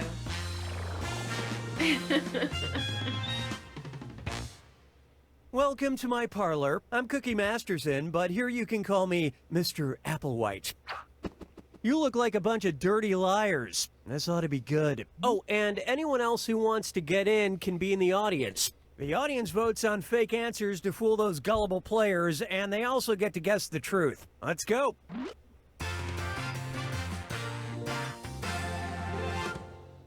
This is round 1. You'll get 500 points for everyone you fool, and you'll net 1,000 for finding the truth. Select a category.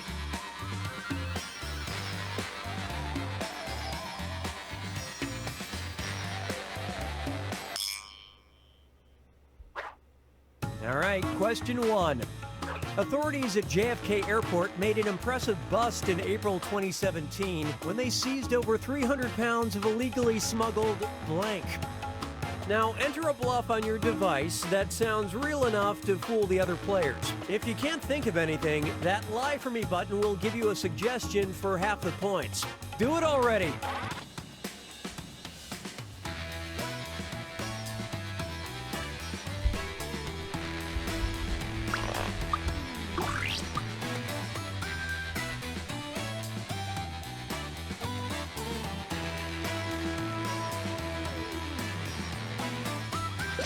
Finish quick, or just hit the Lie For Me button.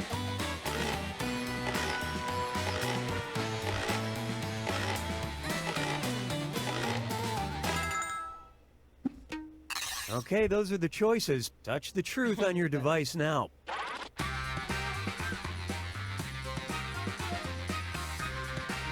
I like this version. Import glass. Yeah, good one.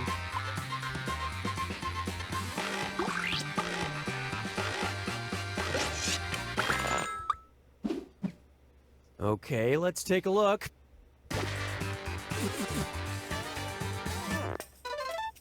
Good one, baby. Thank you.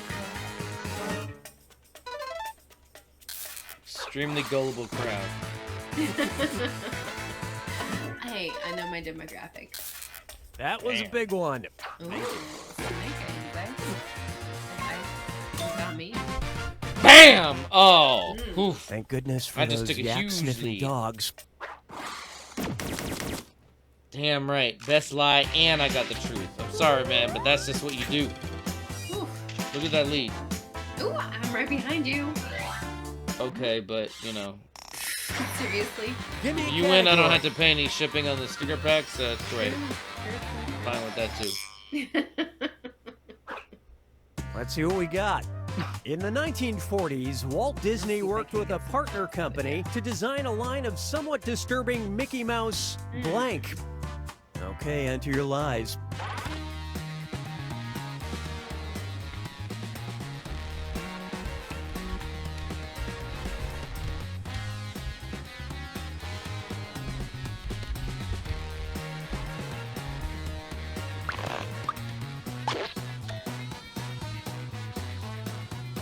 Hurry, use the Lie For Me button if you're stuck.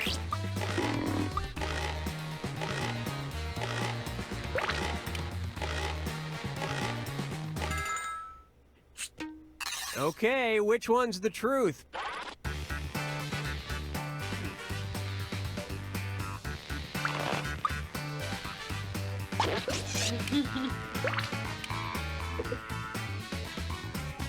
Somebody go answer this.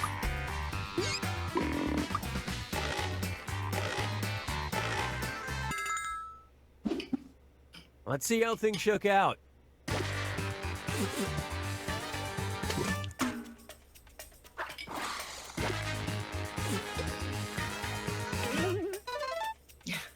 Oh yeah. Just saying, man. Whoever, me and my boy over there with the other Nazi one. You just gotta know what's happening in the 40s and what Disney was up to in the 40s.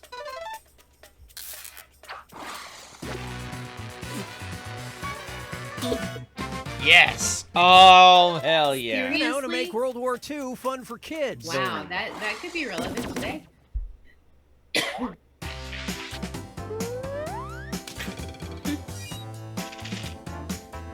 Holy shit. Awesome. Hey, want to see something weird? It's time to look at this. I'm so good at lying. A team of inventors wanted to surpass video games, so they filed this patent for interactive blank. Type in your lies now.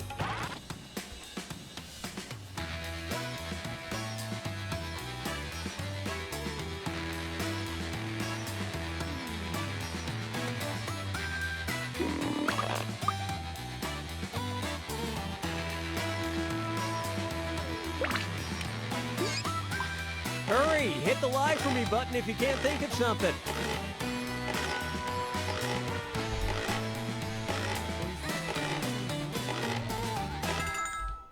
The fuck? Okay, seek the truth.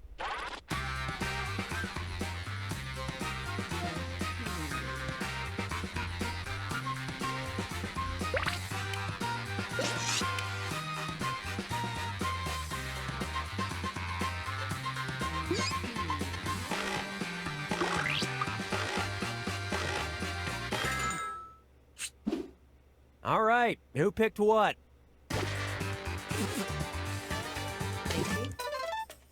Maybe. At least it looks like something.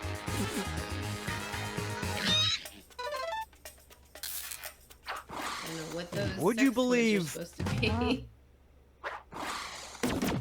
Dog?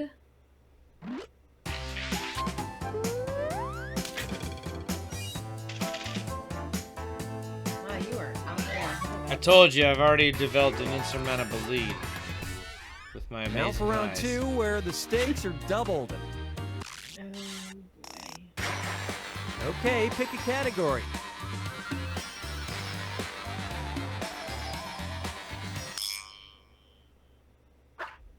Try this one. In an odd form of tribute, visitors to the grave of U.S. Civil War General Stonewall Jackson often leave blank instead of flowers. Enter your lies now.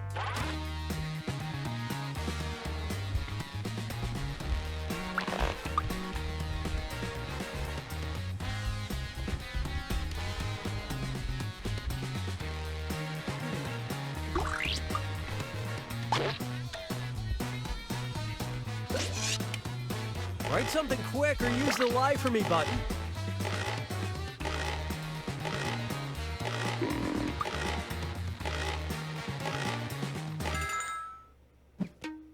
Okay, which one is the truth?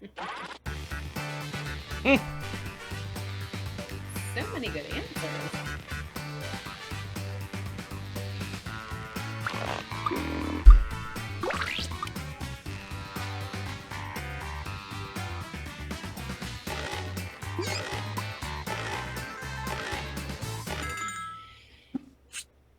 All right, let's see what you guys picked. That's right. Maybe. Thank you. Thank you for your support.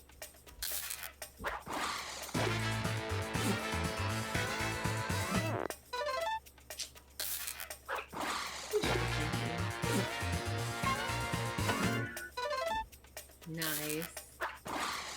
Here's something you might be interested in. As the saying goes, if life gives you lemons, you're probably dead. I'm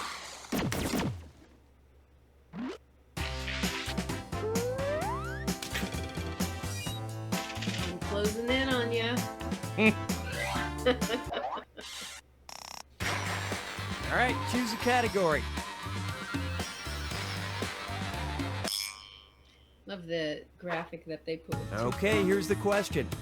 Before the modern toothbrush was invented in 1938, toothbrush bristles were made from blank. All right, type in your lies.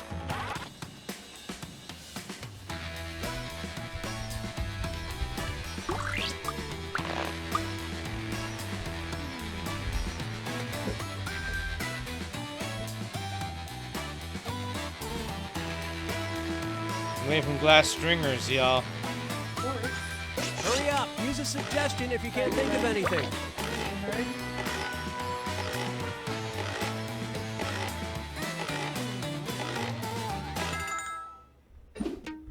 Okay, find the truth. Right, that's stuff.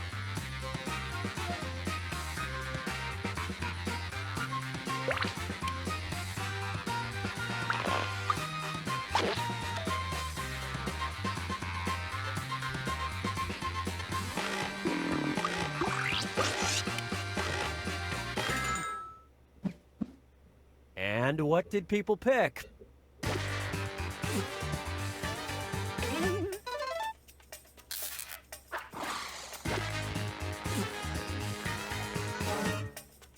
The problem is I didn't spell it with a space.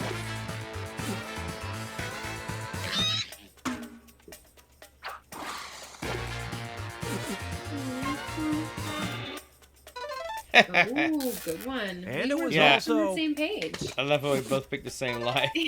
Oh, me and my boy Muhammad Oh, Ali. Kinda yeah, spooky. we were all on the same page. Good one. Good one, everybody. Pig hair. Pig hair. What? you can still motherfucker. buy pig bristle Wow. toothbrushes today, or just rub your face on a pig after every meal. Seems like pig hair would be a little bit short to be a toothbrush, but what do I know? Apparently, those horse hairs from the top. Rich get Time to richer. pick a category. Beer me, huh? All right, here it is. In 2011, the Russian need a beer, government baby. officially declared that beer is blank. Write your lies now.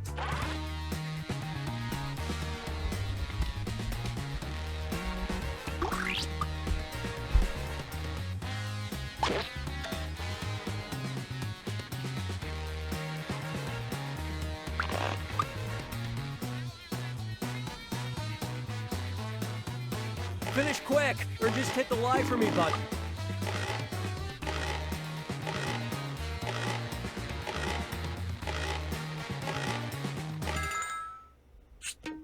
Okay, here are your choices.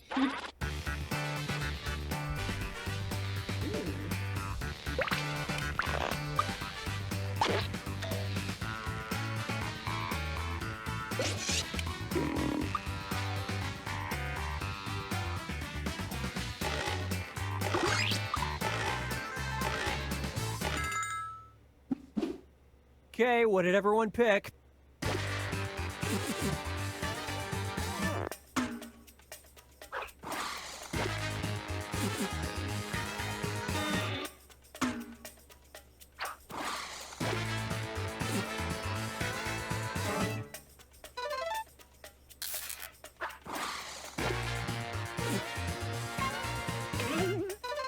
This is a good one.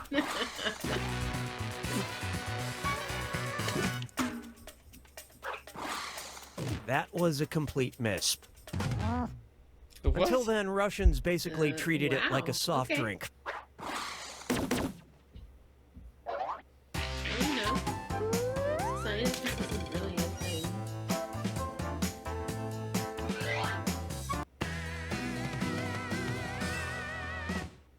This is the final fibbage. One question left for triple the points. Good luck. In 2017, Science Magazine sponsored the very niche 10th annual Blank Your Blank contest. Type in your lies now.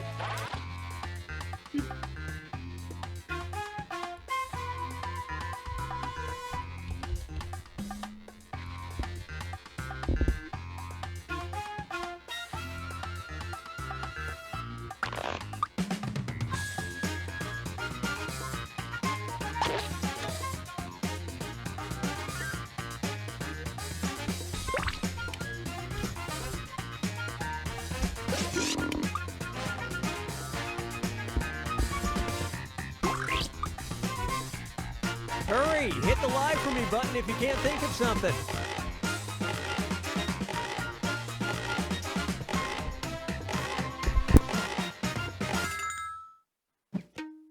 All right, where's the truth? Give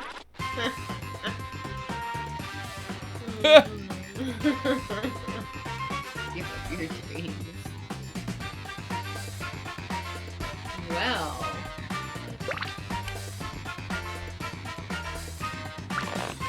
So many good answers.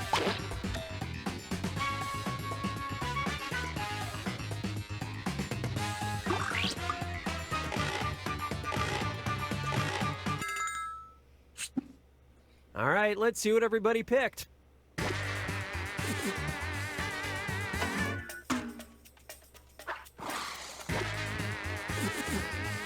Yeah, thank you. Damn, girl. Great lie there. Sounds sciencey. Nice.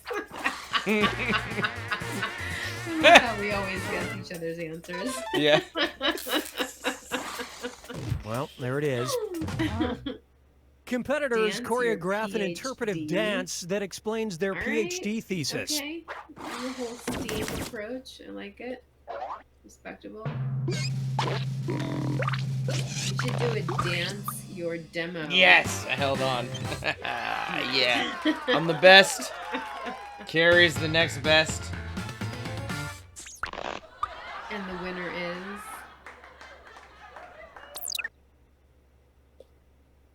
All right, who won? All right, Muhammad Ali, get at me for the thing there. Well, my dogs, I really appreciate y'all tuning in. Man, I mean, this Flameoff special is just another example of, you know, what you guys have made possible for the community. The work is no issue for me and all that. It's just you guys being here, making this a beautiful experience and a positive community. It all adds up to us being able to have this party. Thanks for playing games and shit too. I really do appreciate y'all out there, man. I'm gonna keep it pretty quick. Thanks so much to everybody who tuned in. Hand you off to Carrie for a more lovely. Yes. Yes, of course. I gotta make all this other shit going. Whatever. All right, hold on. Where's my girl? There she is. Okay. All right. Carrie, send him off. Thank you, everybody, for joining us. We really appreciate you being here because if you weren't here, this wouldn't be a thing at all. Mike and I can entertain ourselves easily offline. So thank you for being here. And thanks a whole bunch to Oracle Glass Alexander for joining us. It's always great when we can have someone else join the party and help to talk things through and entertain you all. Yeah, that was great. Looking forward to next Tuesday, whatever it may bring. Right? Who knows? Yeah, Who knows? thanks. Much love, homies.